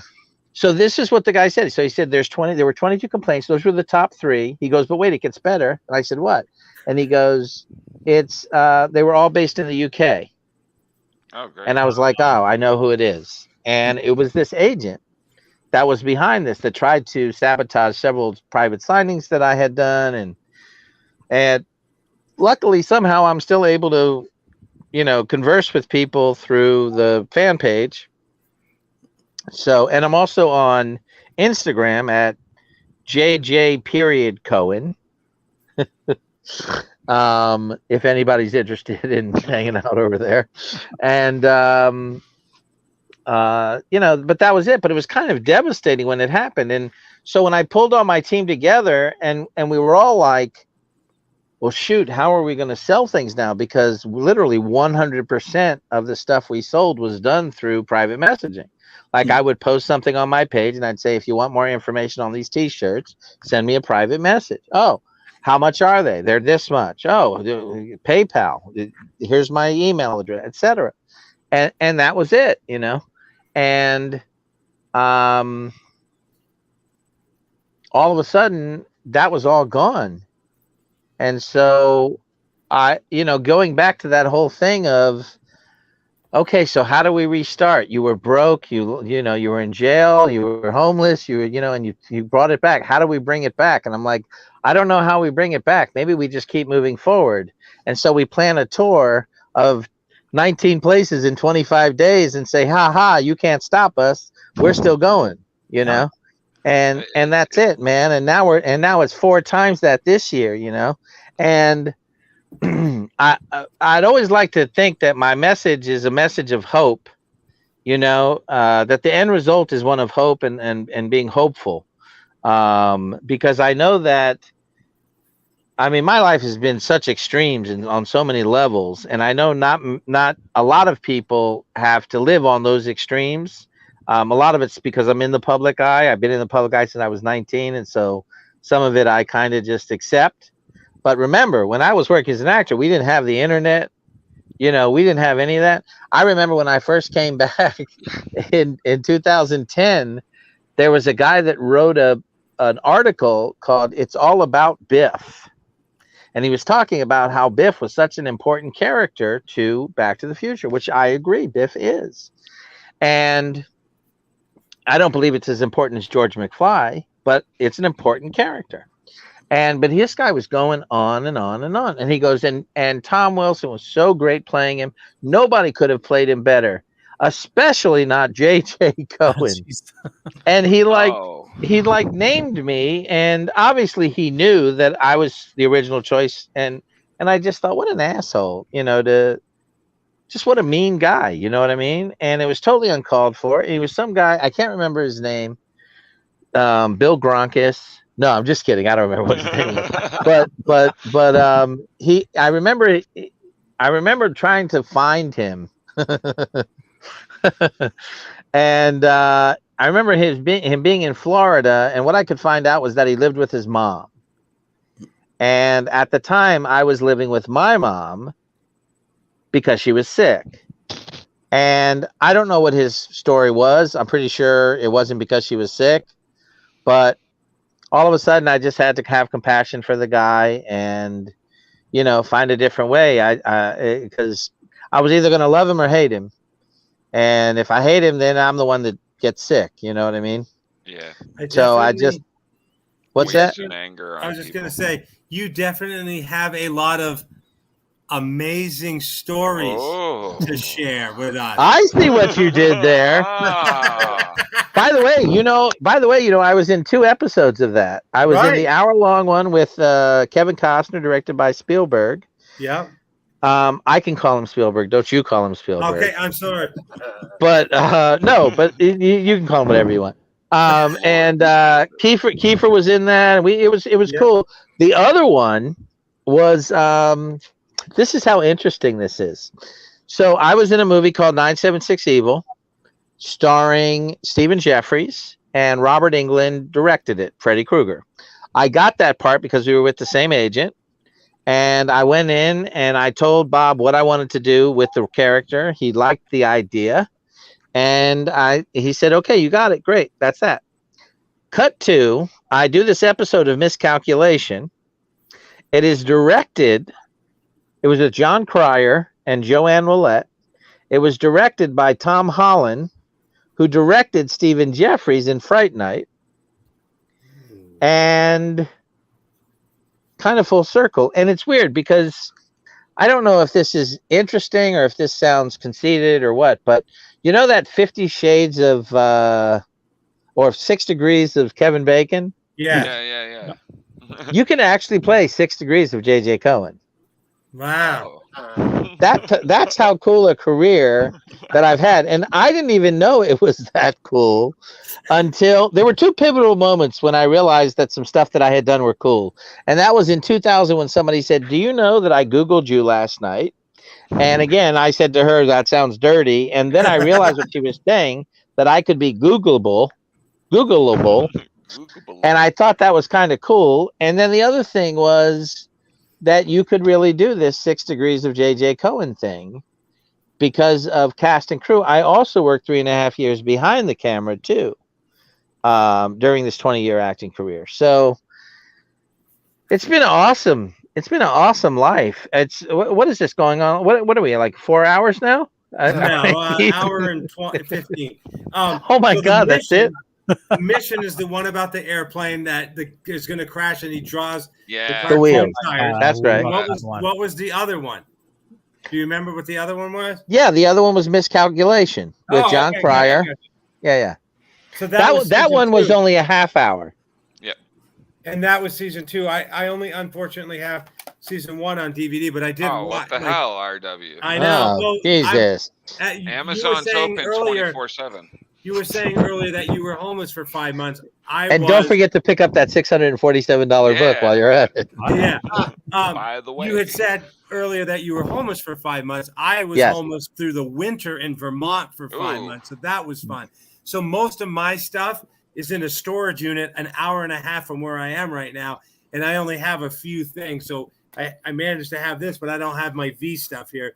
Why were you homeless for 5 months? It's a long story, and we're here to talk about you. But I was just saying that's why I don't have the rest of my stuff. What was it? I mean, was it obviously money had something to do with it? Was it drugs and alcohol? No, I luckily, thank God, never got into smoking, drinking, or any kind of drugs. So it was women. Yeah. Well, it was a woman. So I was. There you go. Real quickly, I was living in New Hampshire. My girlfriend and I broke up. I literally crashed with some friends. And then there was a situation that happened on December 5th of 2017. And I had a disagreement with their daughter. And I'm like, you're wrong and I'm right. And they're like, the door's right there. Have a nice life. And I had to like throw all my stuff in the storage unit and live in my car. So one of the things that I've learned is when you have no money and you're staying in somebody's house, yes, you're always wrong. Exactly. Yeah. That's it. Yeah. That's it. You're always wrong. So a lot of my stuff is, in a storage unit. So I don't have everything, but yeah, I remember that when the show first came on the air, I watched it religiously. Awesome. I thought it was right up there with, Rod Serling's original Twilight Zone. Oh, wow. Yeah. And just that show kind of scared me. Did you guys ever get scared by the Twilight Zone at all? Oh, yeah. A little bit. Yeah. I went back and rewatched like the very first episode, and it's like, holy crap, is it free? There's an episode of Facts of Life that scares me. Oh my God. Well, that Natalie, she is something though. The first episode of the Dorkening. I mean, that was the episode where like Tootie's having a nightmare, and like before every commercial, the guy comes on, he's like, I'm going to leave you with one word, Tootie. And like, dude, like Claire and that, like she's wearing this like, it messed me up as a kid. I bet. For weeks. No that's, facts. Yeah. So what, I mean, was it how? I mean, not to take any more time, but like, what was it like working on V and Amazing Stories? Like, I mean, like. Okay, so here's an interesting thing. So V, the night before I did the first day of V, I was robbed at gunpoint. Whoa. Closing down my parents' restaurant in Santa Monica, California. Oh man. Yeah, like I say, man, there have been some highs and some lows in this life. What happened was I was closing down my parents' restaurant. It's actually in my book. It's a part of the chapter in my book, Jumpstart Your Success. I was closing down the restaurant, and guy came in the back. I just let the pest control guy in, and guy came in the back door, and it was tap, tap, tap, tap. It was metal on glass, and it was his gun banging on the glass door. We had a glass door, and then we had a barred door. And he came open. I made eye contact with him. He came in the door. He asked me if anybody was here. I said no, because I just let the pest control guy in. He said, "Where's the money?" I said, "I don't know. I just finished counting it." And he hit me in the head with the butt of the gun. Now, my dad's office was literally a chair built into, a tabletop built into the wall, a filing cabinet right behind me, and a chair. So when he hit me with it, my first thought was fall down and pretend like he knocked you out. But what happened was I went to fall down and there was no room like to lay out. So I fell down into like a catcher stance. You know what I mean? Then I couldn't fall one way or the other. There was no room. And this fucker was right in front of me blocking me, you know?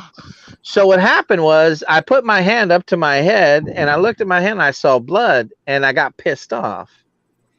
And I stood up slowly because I was going to take this guy. And what was running through my head was, he's taller than me, but he's thin. I can take him. And I'm going to rush him. And as soon as I started to do that, there was a noise from the other room. And it was the pest control guy. And he said, "Who is that?" And I said, "That's the pest control guy." And then I thought, well, I'm not going to do anything because if the pest control guy gets shot and killed, then I'm going to have to live with that the rest of my life. So I'm not going to do anything. So the pest control guy came in. The guy kicked him in the balls, kicked the pest control guy, and he went down.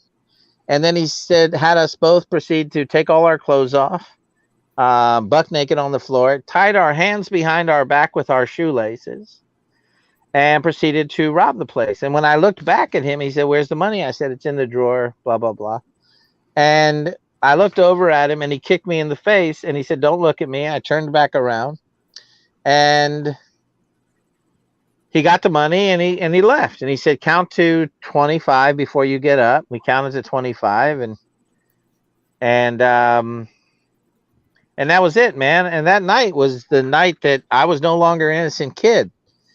You know, and I remember going to the airport that night to pick up my friend whose apartment I was moving in with, Jamie Bosey, and he's another actor, or was an actor at the time. And I remember being really, really angry, man, just really angry that night. And everybody, I wanted to fight everybody, you know, in that airport. And by the time I got home at 3 o'clock in the morning after picking up my bud and we were there, I was sleeping on the sofa because my bed hadn't been delivered yet or whatever. And I remember pulling the covers up over my head and I just started bawling, crying because it was the first time I realized I could have died. Wow. And the next day when I went to the set, you know, I told everybody the story, but I was so angry. So that role that I played on V, you know, that was just a perfect role because that kid was fucking angry. You know, his parents get killed by the lizards and he runs the game. It was called the Wildcats, and I was Tony, the leader of the Wildcats. So, you know, we had to kick some alien ass, RW. That's just what happens. You know what I mean? That's just how we roll sometimes. But no, it was very profound. I remember too when I got the principal, like right before I got the principal, my agent, I was 21 years old and I was heartbroken, man. I mean, heartbroken, like first time really, really bad. And I remember my agent and I having lunch and he said, "You don't look good, man. You don't look good at all."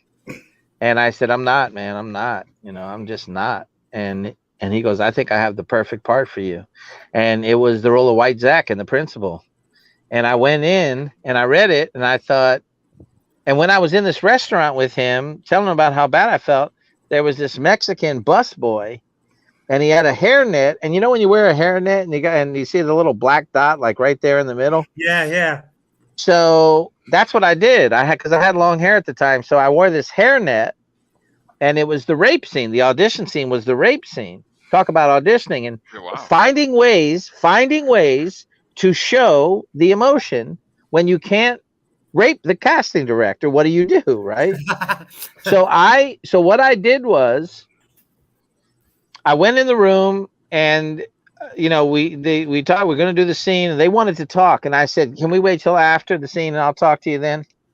I didn't ask them. I told them that's what we were going to do. You with me? Yeah. I knew from that moment on, I was going to have a good audition. I didn't know whether I was going to get the part or not, but I knew I was going to have a good audition. And so I closed the door. And when I opened the door, I just stuck my hand in and I turned the lights out of the room and then closed the door again. So that it was a dark room. And I was just thinking about all this as it was happening because it just seemed like the thing to do. And when I opened up the door, I just went and attacked her. And what I did was I brought a phone book with me. And I said, you think I won't hurt you because we're in an audition right now, but you got the wrong guy. And I said, go ahead, touch it. And I grabbed her hand and tried to get her to touch my private part, my single part, my private part. And, she resisted. And I said it again. I said, you think I won't do anything? And I took this phone book and I proceeded to I said, this phone book is you. And I proceeded to beat the shit out of this phone book. And I mean, there were papers all over the fucking place. I mean, I just pounded this fucking thing, ripped it up again. And after I was done, I was all out of breath and I finished the scene. And then they said, would you like to talk? And I said, sure, whatever you guys want to talk about, it's kind of like that, and then I looked at the casting director her and I had history. She wasn't the nicest casting director to me in the past. Her name was Judith Weiner. And since that moment, she had always been nice to me after that. And I had always been respectable to her as well after that. Again, it's about commitment. I remember this thing too, where Eddie Murphy had stopped doing stand-up comedy for a while, and this was like after he did Delirious and all this. And somebody else said, what's so great about Eddie Murphy? And he goes, because when he goes out there, whether the joke fails or succeeds, doesn't matter. He commits to it. And that's just it, man. You have to commit. And if you're wrong, you're wrong, but you have to commit. There's that song by Blues Traveler that says, it doesn't really matter what I say as long as I speak with conviction. I forget the next lines, but it's the Blues Traveler song. You guys know the song I mean?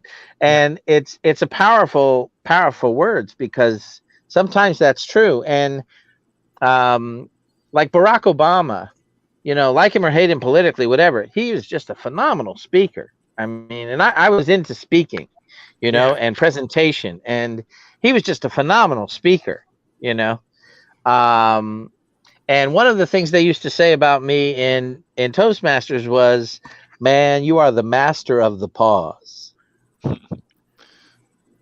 Because of just how I would use it, and it was good. Like, some of it's theatrical, you know what I mean? And so it was like giving, trying to give a speech on resiliency, which is one of my topics that I used to speak on.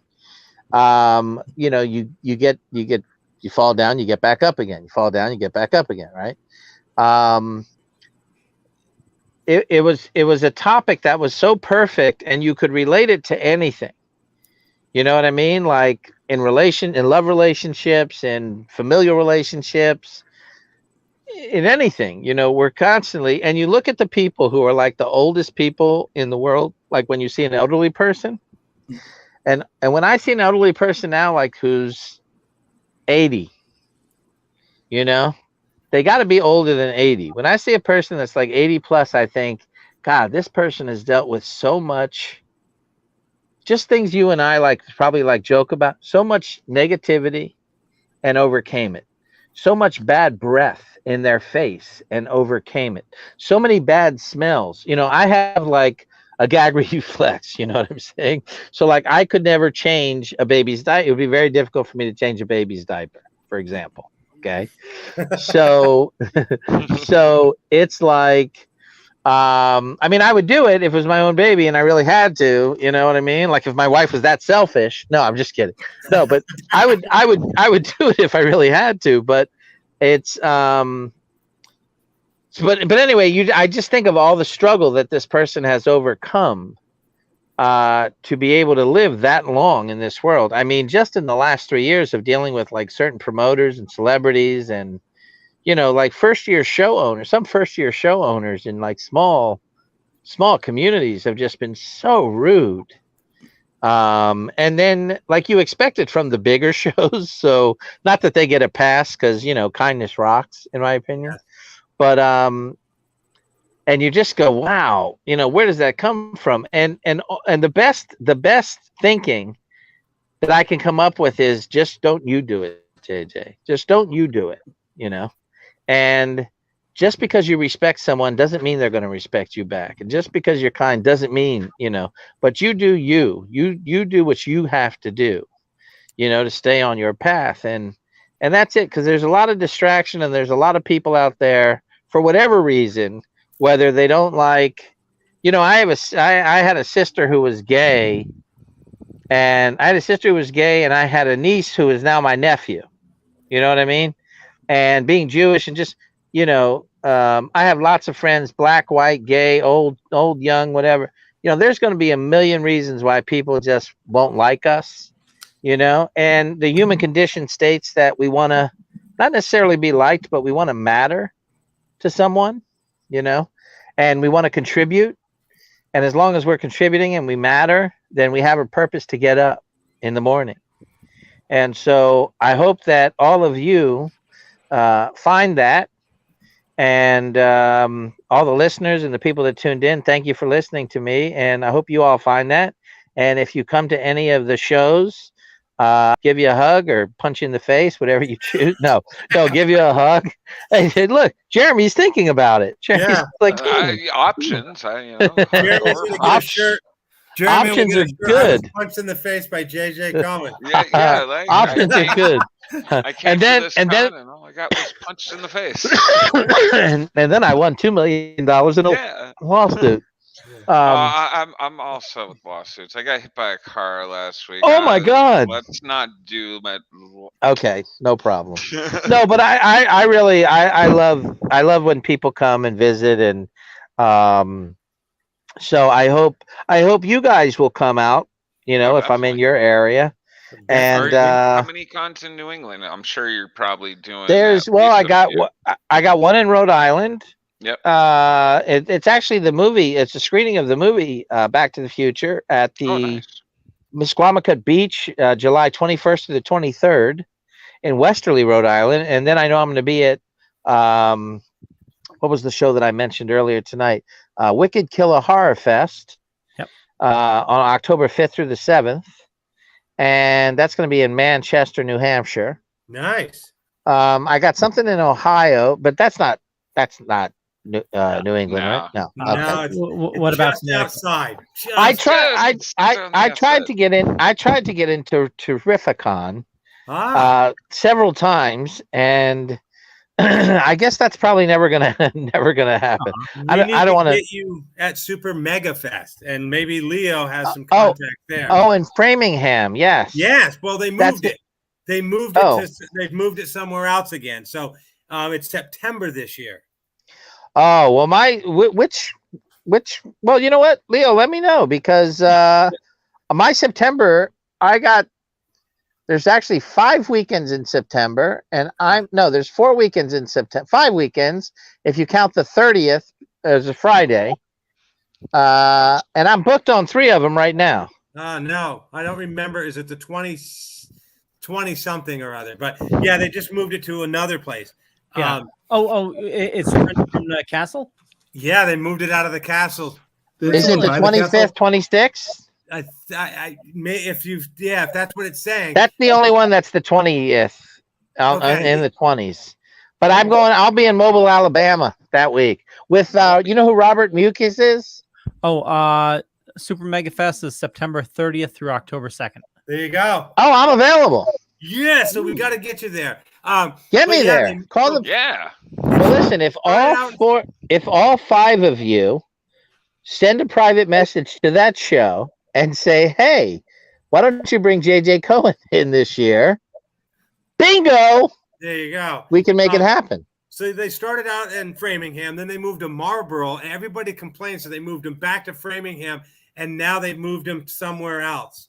So, yes. But I just want to say, I'm down. I helped to raise 2 daughters because obviously I didn't do it alone. I was married at the time. But every time I had to change a diaper, this is the only way I could do it. Yeah. And some of them were like up the back, and oh wow! How did you guys switch places? Oh, because Yo-Yo got bumped out, and when he came back in, it's just where he got put. Oh, I gotcha. I was seeing if I could come up in JJ's If you could box. come into my thing. Hey, there you are. Hey, get out of it. Get out Here's of the there. story. No, where's the hand? Oh, it's the other side. JJ, what's Yeah, the it's best very way for them to reach out to you? What's the what? What's the best way for them to reach out to you? Probably Facebook. Facebook.com/ J.J.Cohen.actor, or Instagram @JJ.Cohen. If anybody wants to. Yeah. But honestly, seriously, the best way to get into cons is when people request people that they want to see. So it definitely does help. Yeah, no, And I appreciate that. Thank you all for coming tonight. And I know you had a lot of, especially the panel. I know you guys had a lot of options of what to do with your night. Oh yeah. So thanks. I would have been wallowing in self-pity. That's what I would have been doing. Okay. That's my favorite place to wallow. It's like wallow in self-pity or join this podcast. Let's see. The podcast might be fun. Well, thanks again. Oh, and don't forget to tune in tomorrow night. I will be with Lydia Manson on Just the Deets on Hellfire Radio. Awesome. Well, we'll let you go, JJ. Just a heads up, I just emailed Super Mega Fest to let them know that you're interested in being a guest. And also, so when you send someone a message and you say I'm interested in being a guest, it makes it seem like I have the power, and I don't. So if you're going to message someone on my behalf or something like that, if you wanted to say something like, would you be interested in having him? That would be better, because I can make it very easy for shows to have me. Like, I don't really ask for a guarantee, or, I make it very simple. Sounds good. Yeah. Can you rewrite that to them? Yeah, I think I can. So, but what was the second thing you were going to say? I know you. Yeah, the other thing was Toastmasters. So that's something you do recommend. I highly recommend it. And you know what? I actually think you would be fantastic in it, because you have a kind of a professional demeanor to yourself anyway. And if you're looking to give speeches publicly, you'll do phenomenal there. It's an incredibly it's like an overly supportive environment. It's like if every time I said something positive and you all just started clapping for me. That's how it kind of is. That's kind of how it is. It's not obnoxiously supportive. It's a very supportive environment. Sounds like AA, where everybody comes up and hugs you afterwards and stuff. No one hugs. No, there's no hugging. Hugs. Oh, that's no hugging in Toastmasters. There's a That's big why sign. I stayed out of There's a NA big and sign, AA. Jeremy. It says no hugging. No hugging allowed. But you'll learn a lot about speaking and about commanding the audience, and they have all these different things, even about evaluating people's speeches. They're gonna help you with words. It was, yes. Oh, and here's something that you learn, which obviously I have not mastered yet.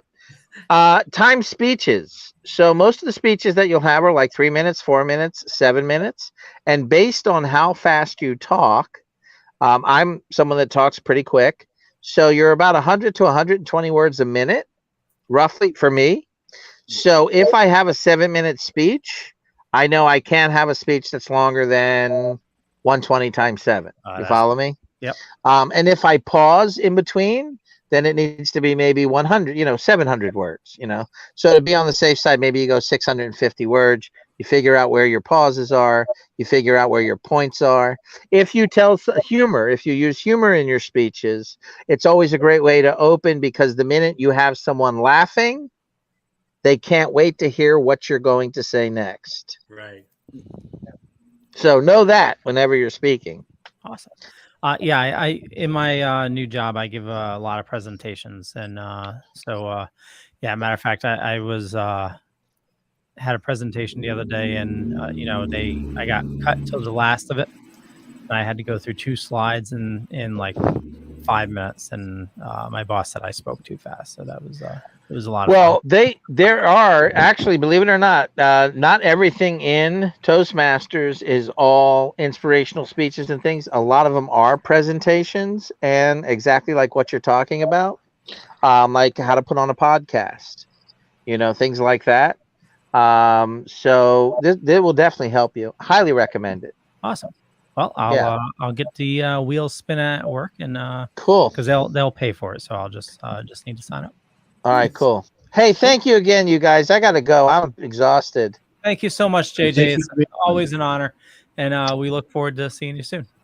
Okay, see you soon. Peace. Bye. Thank you.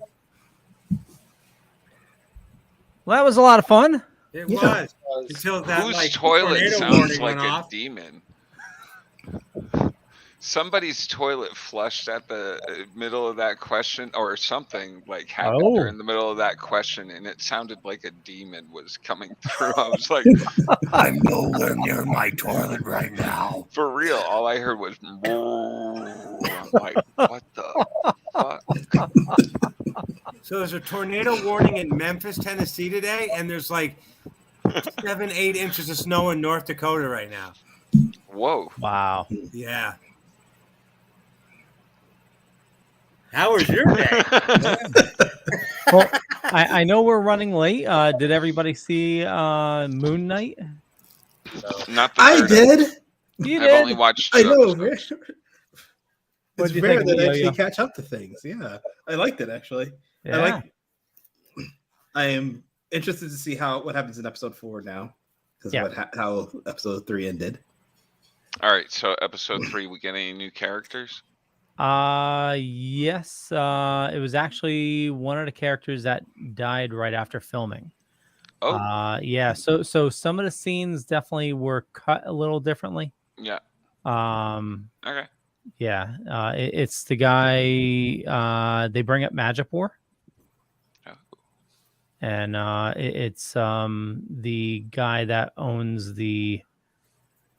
He bought the coffin off the black market, so he's the one that actually the actor did pass away. So it seems like he would have had more, but they cut around it. People always taking time off. Oh yeah. That was a bad joke, huh? It's okay. It's late. Did anyone see that new Stranger Things trailer? Talk about late, Steven. Are you awake, man? Yeah, I've been awake. You look like you've had a rough day, huh? What are you talking about? You look tired, bro. Like, I thought I looked tired. Hold on. What the fuck are you laughing at, Arthur? I'm not. I'm coughing. I'm just getting over a cold. I'm perfectly fine. I'm perfectly fine. You just looked so tired. I was just like, is Steven okay? Yeah, no, I was enjoying the interview. Oh no, that was great. He is inspirational. I have to say, Last episode he was on, I'll need to find it. He gave us some really good information about like Back to the Future, like behind the scenes stuff. Yeah. Yeah. No, I mean it was. No. I was really taking in everything he was talking about, like when RW was asking him about auditioning, auditioning and stuff. Like I can't even remember the technique that he uses now. Right, yeah, the 2 different techniques or whatever. Yeah, like it really, like, it makes sense almost. It's like to explain acting to somebody that doesn't really get it. It really makes sense to be like, you really have to pretend like that you're there and that like this is happening and your reality is this. Right. Yeah. But again, I'm like, this is my reality, but is this the reality you want from me? Exactly. And that's where but you have no control. Yeah, you have no control over that though. Like, yeah. So it's like, do you want me to be this like deranged guy, or do you want me, like what? And I always never know what they're looking for, but that's why I always have a hard time with them. But I've been, again, lucky and blessed with the work that I have gotten and, the amount of time that I've been doing it or whatever, but still auditions are the hardest thing. Hell, man, even getting up to go to an audition's got to take a lot out of a person. I went to one once, and before I went on this audition, I talked to the people and I said, is there a dress code? Is there something I should be wearing? And they said, wear what's comfortable. If you're comfortable, then, you'll do good or whatever. So I went in and I had these sneakers on that were like probably 1.5 sizes too big for me that a friend of mine had just given me. They were his favorite pair of shoes. And I'm like, I'm going to wear these because he gave them to me. And I go in and I forget what else I had on or whatever. And they call me and I go up and I have the thing in my hand and I'm all like, okay, this is it. You're going to do this. And the lady who looked like, she just won the Miss America beauty pageant, was related to the Kardashians or Paris Hilton or whatever, looks at me and she goes, first of all, you don't show up at an audition looking like this. What's up with those shoes? Those shoes don't even fit you. Like, the fact that you even showed up to this audition like this tells me that you have no idea what you're doing. And it wasn't an audition with me and them. All the other people who were going to audition were in the same room.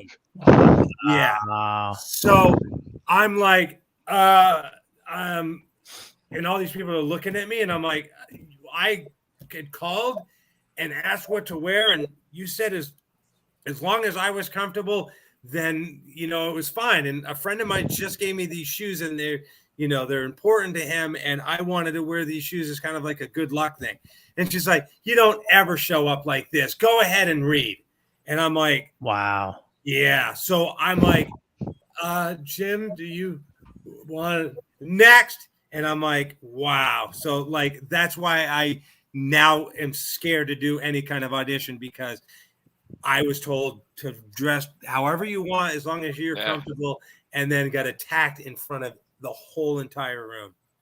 No, So that would definitely, as JJ was saying, most creative types like us are we're already aware to the point of like, we know everything that's wrong with us. Like, yeah. It's funny because like some people try to like make jokes about me. I'm like, hold on, I got way better stuff for you. Like, right, if you want to hit hard. Well, I post a lot of downer stuff lately on Facebook, and you probably don't see it or whatever, but I'm just going through this point where it's like, why am I even here? Like, I'm struggling to do my thing. And I posted the other day, and this is the God's honest truth. When I was growing up, my dad said, you'll never amount to anything. And so I have that in my head every day when I fail, every day when I try to go to an audition, every day when I do something that I think is the greatest thing that's going to like take the internet by storm, and it doesn't. I hear, you'll never amount to anything.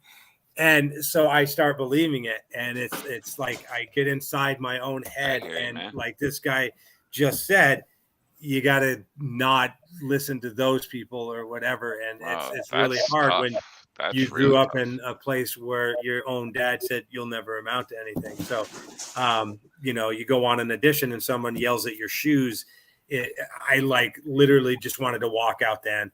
But I'm like, let me just try this audition, and I was never mind. You're already feeling like you're in front of a person of authority. Like, yeah, so it was already the nerves there. So, but luckily, I found a bunch of different people, like people here, and here that I've worked with. So then, when they do a project, they go, "Hey, we're doing something you want to be in," and I'm like, "Yeah." So I don't have to audition because they know that I can do it because I've worked with them before. But it's the new group of people to sell them on me and like have to do the whole make you like me all over again stuff. But anyways, yeah. Well, RW, just keep in mind you have a family here that cares for you, and you ever feeling down, just every day. But yeah, I got plenty of really low crap to go. If you guys want to just like do some war stories, I'm going through a lot of low crap myself these days. And see, that's the thing. When I'm going through my stuff, going, the fucking world sucks, and this, it's there for like, I don't know, 10, 15 minutes, and then I go, well, Jeremy's going through this, Leo's going through that, this person's going through that. Why is my stuff bigger than theirs? And then you go, wow, I'm selfish because I think my stuff is so, horrible, and these guys got their stuff they're dealing with. Why am I even posting this stuff when they're going through shit? Never think like that. I feel that myself, but Yeah. I totally understand that, RW. And I also take people's words probably in ways that they don't mean them when I'm like going through stuff, and I'll be talking to them and they'll say something and I will then twist it into something that I'm like, well, what the fuck am I doing? Like, I got nothing to complain about. Yeah. Well, I mean, we all go through stuff, and what I like is we're all here for each other. So it's everybody has their hills and valleys, and it's just I don't know what to say. That could be totally inspirational, but God damn now it. this We need a whole JJ night up right until now. just now, totally inspirational. Where the hell's JJ when you need him? Yeah, no, that's what I'm saying though. Like, it's funny because Tracy does tarot readings and she's fairly new at it or whatever. And so the other day she was about to do one and I grabbed 3 cards and she's like, what are you doing? I go, read these 3 cards to me. And she's like, something's coming that's going to be change and you need to be ready for it. And it's something that, you've been waiting for, blah, blah, blah, blah, blah, blah, blah. And I'm like, okay, whatever. So then that was last night. So tonight she's always on her phone and listening to TikTok or this person talking or that person talking. I'm like, what are you listening to now? She's like, this lady's doing a reading. And the lady goes, okay, this is for, all you water creatures, Scorpios, blah, blah, blah, blah, blah. And she goes, this is this card. This is this card. Change is coming for you. Something you've been looking forward to. And I went, whoa, that's what you said last night. And she's like, yeah. And I go, but this is weird because like now she's saying the exact same thing. And she's like, yeah. So I'm like, okay, maybe. But, and she said that time, the lady doing the thing today said time's not linear. So if I were to tell you it's going to happen in the next week, it might not happen for a year because time isn't like that. So I could say it'll happen within a month and it would happen a year, or I'll say next year it'll happen in 2 days. So I never say when this thing is happening, but both Tracy's reading and this person on the internet's like, we're like the same or whatever. But anywho, I just got to hang in there. And again, I've been doing this for so long. It just sucks because my eyesight's going, my memory's going. Next thing you know, I'll be Bruce Willis. No offense. That's very sad. But I think that same thing's happening to me where I'm like, I don't remember why I'm here. What am I doing? Why did I come downstairs? What was I about to do? So, yeah. Did you say alopecia? Yeah, I don't know what it was called. I'm gonna work that joke was Will in Smith somewhere. Well, I didn't. Yeah, I mean, anyways. But yeah, I love doing these shows with you guys and picking on you guys and getting picked on back or whatever. Totally. And if we can just get Steven to realize not all of it's attacks and just take I know. I try to be funny. Yeah. I mean, we all have some amazing stories. I love the cartoon on that with the dog whistling on the fucking only carpet. cartoon episode. Yeah. Oh, that. I was hoping he was going to say he did a voiceover in that because I would have loved to talk about that. I was going to look it up before the show, but somebody I know worked on that episode, and I don't remember who it was right now. But I'm going to take my hat off here for a second. Let's take literally 15 seconds of silence for Gilbert Godfrey. Let's remember him.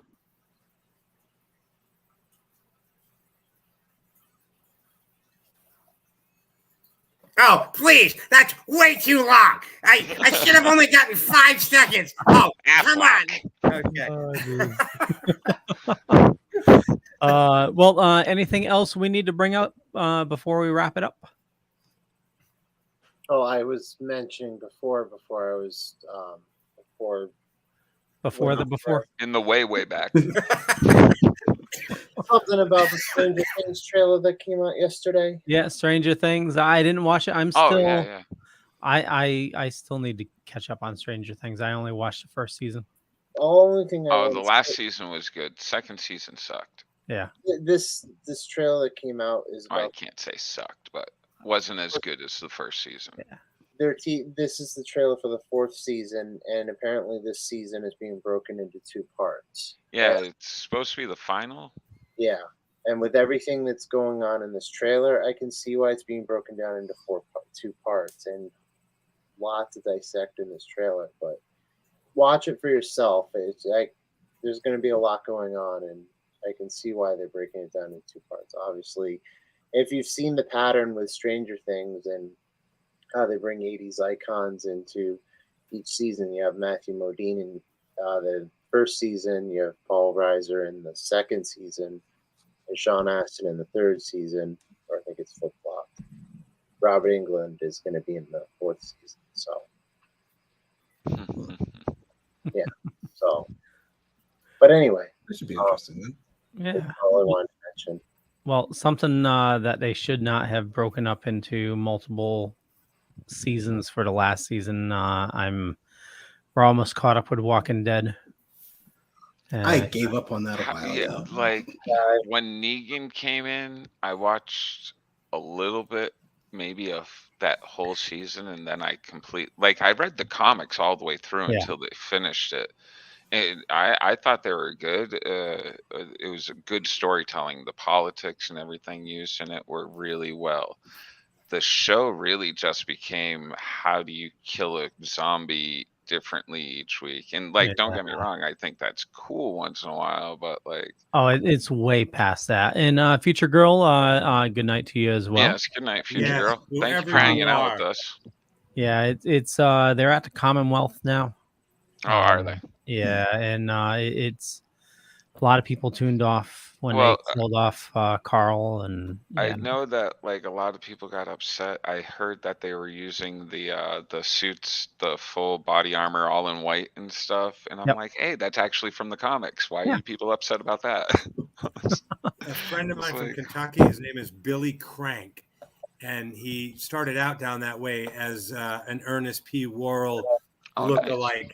And there's a video on YouTube. It's a movie called Ace and Ernest, or Ernest and Ace's Wild Adventure, or something like that, where he plays kind of a Jim Varney, Ernest P. Worrell. He just was in the last season of Walking Dead, so he could be a potential guest to talk about his Ernest P. Worrell and his experiences on Walking Dead and what that was like, or whatever. I don't know if he had speaking parts or whatever, but he did post a picture. Yeah, but just clearly see him or whatever. Yeah, just behind the scenes and everything like that too. It's that'd be cool. And then I started watching some new show. Scott Bakula in it, and it's called Quantum Leap. Oh, that's a good show. I think I caught that once. Steven's like, new show. But since we talked about it. It's not a new show, Arno. I know. For 5 fucking decades. That was the joke, Steven. I was born in 1970. About the reboot, so I'm like, you know what? I never watched this because, and I remember why. I loved the show Voyagers with John Eric Hexum and Minu Pellucci with the little pocket watch thing, and then it got canceled. And then I'm like, okay, Quantum Leap is just a ripoff of this Voyager show, so I'm not going to watch it. So I never really did. I think I maybe watched 2 episodes, but Tracy and I started watching it last night from the beginning, and we'll go through and watch it, so that way I'll have a better understanding when the new show comes on or whatever. But oh my God, looking at some of the CGI or whatever, I'm like, oh my God, this is bad, like really bad. I was about to ask, does it hold up? Not on my TV. Well, I have a freaking 8K TV or whatever. This stuff was filmed in a VHS camera or whatever. So it shows you every little. Oh, great. If I had an old 1980s TV, it'd probably look really nice on it. Yeah. I never got to watch the last episode. I was like a young kid when that was coming out, and the last episode when that came out, because there was no DVRs or anything like that. I was in trouble for something, and I was grounded, and the last episode came out, and I never got to see it. So I looked on I looked on every streaming service including Pluther, and it wasn't there. So I finally had to install the Roku channel on my TV, and you can watch the 5 seasons for free on Roku channel. You should have asked for it, RW. Yeah, I mean, if you ever get around to it, and I was still looking for PJ and the Bear and the Incredible Hulk episode. Oh, if you looked, there is one season of Incredible Hulk on. Oh, I did the other day, and I didn't see it. Okay, yeah. RW, get in line. I'm still waiting for my stuff too. Hey, let's not have a duel. The demands. Let's not have a duel. Yeah, it was gonna be added, but then it got deleted. It was like, I had computer issues. That's okay. Yeah. But anyway, so I started watching that with Tracy, and we'll see how that goes. But yeah. Nice. Yeah, I loved Quantum Leap when it was out. It was definitely one of my favorite shows. But speaking of shows that you missed that you never had a chance to watch, I was dying to see Alf when it first came out, and I missed the first episode, and I never saw it up until I think last year. I finally saw it. I love that show. Did anybody get a and the chance cartoon to watch the 4K motion picture Star Trek yet? Not yet. No. It's on my list, but I haven't. Paramount Plus, they added the 4K remaster of Star Trek motion picture. Yep. 79. It's funny. I remember being in school, and like every comic book that you would pick up, either on the back page or the inside cover, was Star Trek the motion picture. And there were 2 different ones. There was the one of the ship with all the little squares of the people, William Shatner and stuff. And then there was the one that was like the rainbow one, and it was in every comic book. They must have spent so much money on advertising for that thing. But I just, when it came out, I loved it because I wasn't one of those cynical people back then. I was like, it's Star Trek, but everybody's like, the motion picture, it's a horrible movie. That's not I'm really. glad to say I'll never be one of those people. I will always so much love every Star Wars that they put out. I'm like, yeah, give me more. Freaking I love when they add to the stories. I hate when a story ends. Yeah. Well, we've had this discussion, many times, and not naming names, but like DC.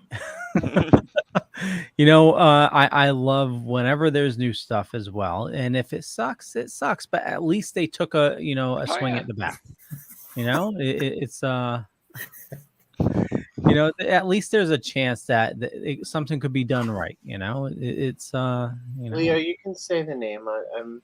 I can take it. Go ahead. It's not just Steven. He didn't like. We don't have to rehash it. But I don't know. It's not here to go into a 20-minute fucking rant. So right, no 20-minute rant. Yeah. I just feel like, and again, I haven't watched them all, but I just think that there's too many. It's like it's polluted. That's my opinion, and I'm not saying I have anything against Marvel or DC. I just think the market got flooded too fast. And we've had this discussion before, but I think a lot of people think that, and I think it's just that it's a new genre now. So give me more heroin. Give me it more. Give me more. Yeah. DC has some good movies under their, but also Marvel doesn't have that many good. They have a ton of good movies, but there's some not very good movies. Look at Morbius that came out. That tank. Well, yeah, but that's not Marvel. That's not Marvel. That's a Marvel character. I'll give you that. Yeah, it's a Marvel character. No, but Ant-Man sucked. It didn't tank, but I didn't like it. I like Ant-Man. I like Ant-Man. See, that whole... This goes for that genre, though. That's what we're a heist movie. It's too many one-liners, one after another. Over everyone. Sorry, go ahead, Steven. Let me rephrase what I said, because apparently I rephrase it. Everyone.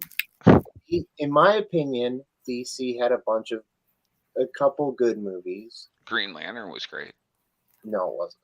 And then, Green Lantern. I only saw the first Halo. And I then watched the others.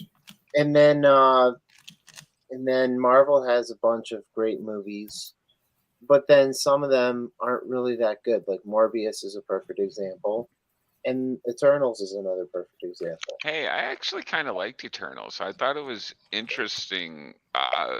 I'm a Kirby fan, so like to have that kind of cosmic stuff going on and like really opening up the universe, it is a lot to take in. I have to say, if you don't know anything about the Eternals or the whole like gods and all this stuff that's going on, it is a lot of information to take in that they did in a small bit. That's where it left me. It was like I was trying to Well, all of that in like an hour and a half. I'm like, I have to like read all of it. I have to get into the lore to understand everything.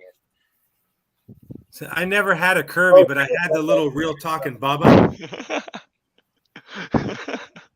Brandon just hopped into the chat. I had the Teddy Hey, Ruxpin. Brandon.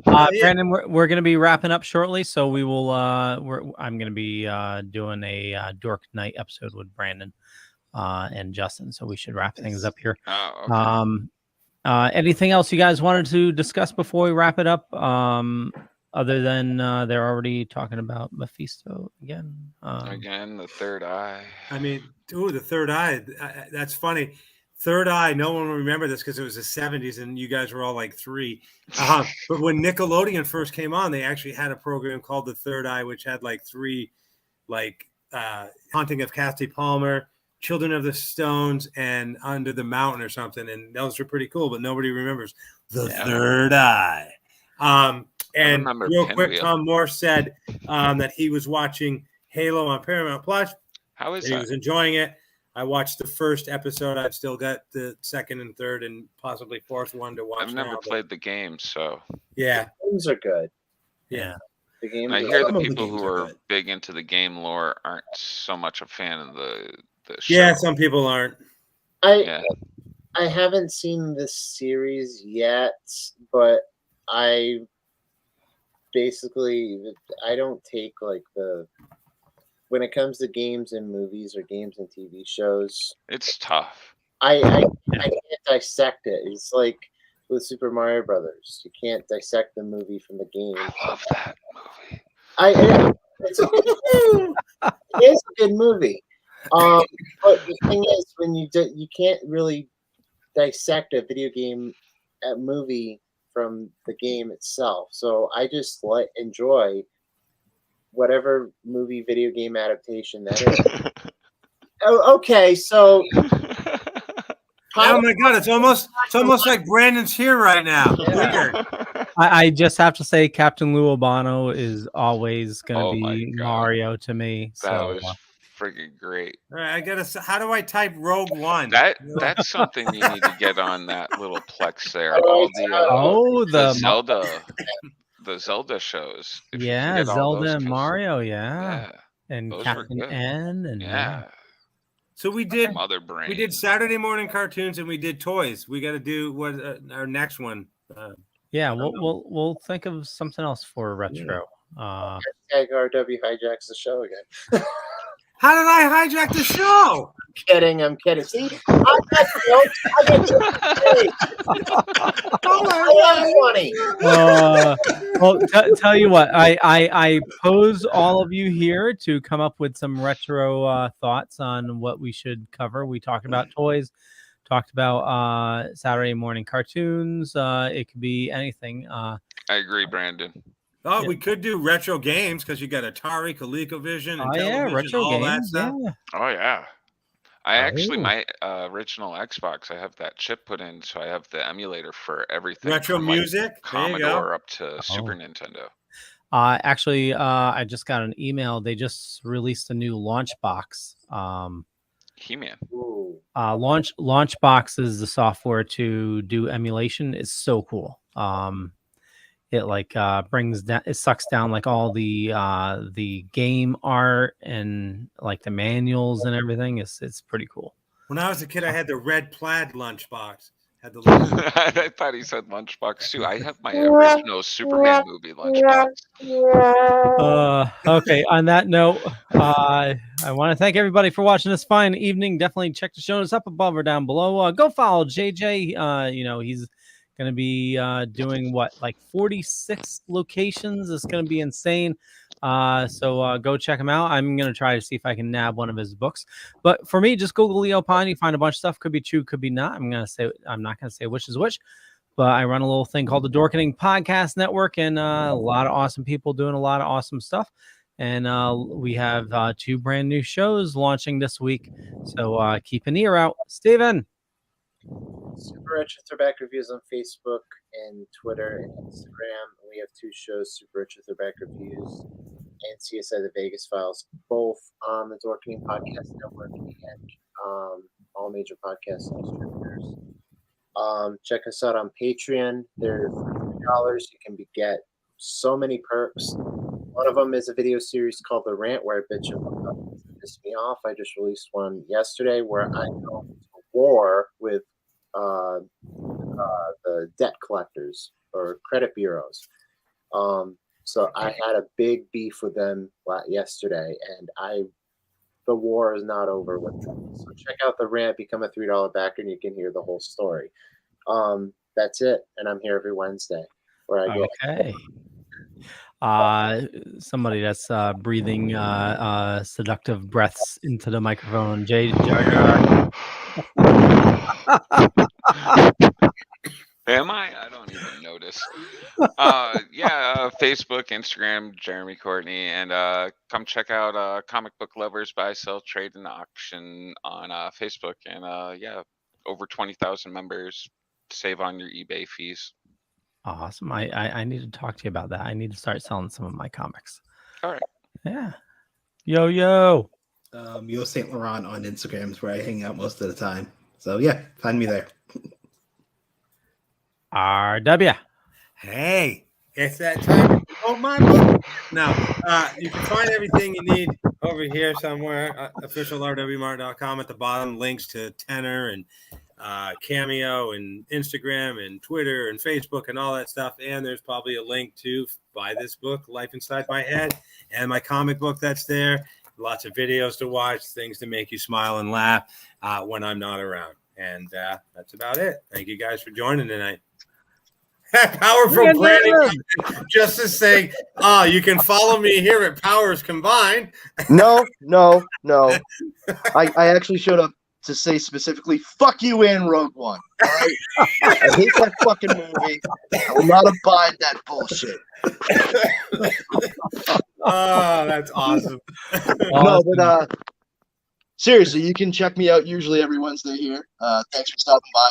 I'm glad that I could make the show. I know that I'm mainly the reason you all tuned in for the last 37 seconds of this, so I really appreciate that. Leo, I'll see you in a few minutes. Guys, I'll see the rest of you next week. Catch you guys later. Bye. Peace. Oh, God. Bye. See you guys.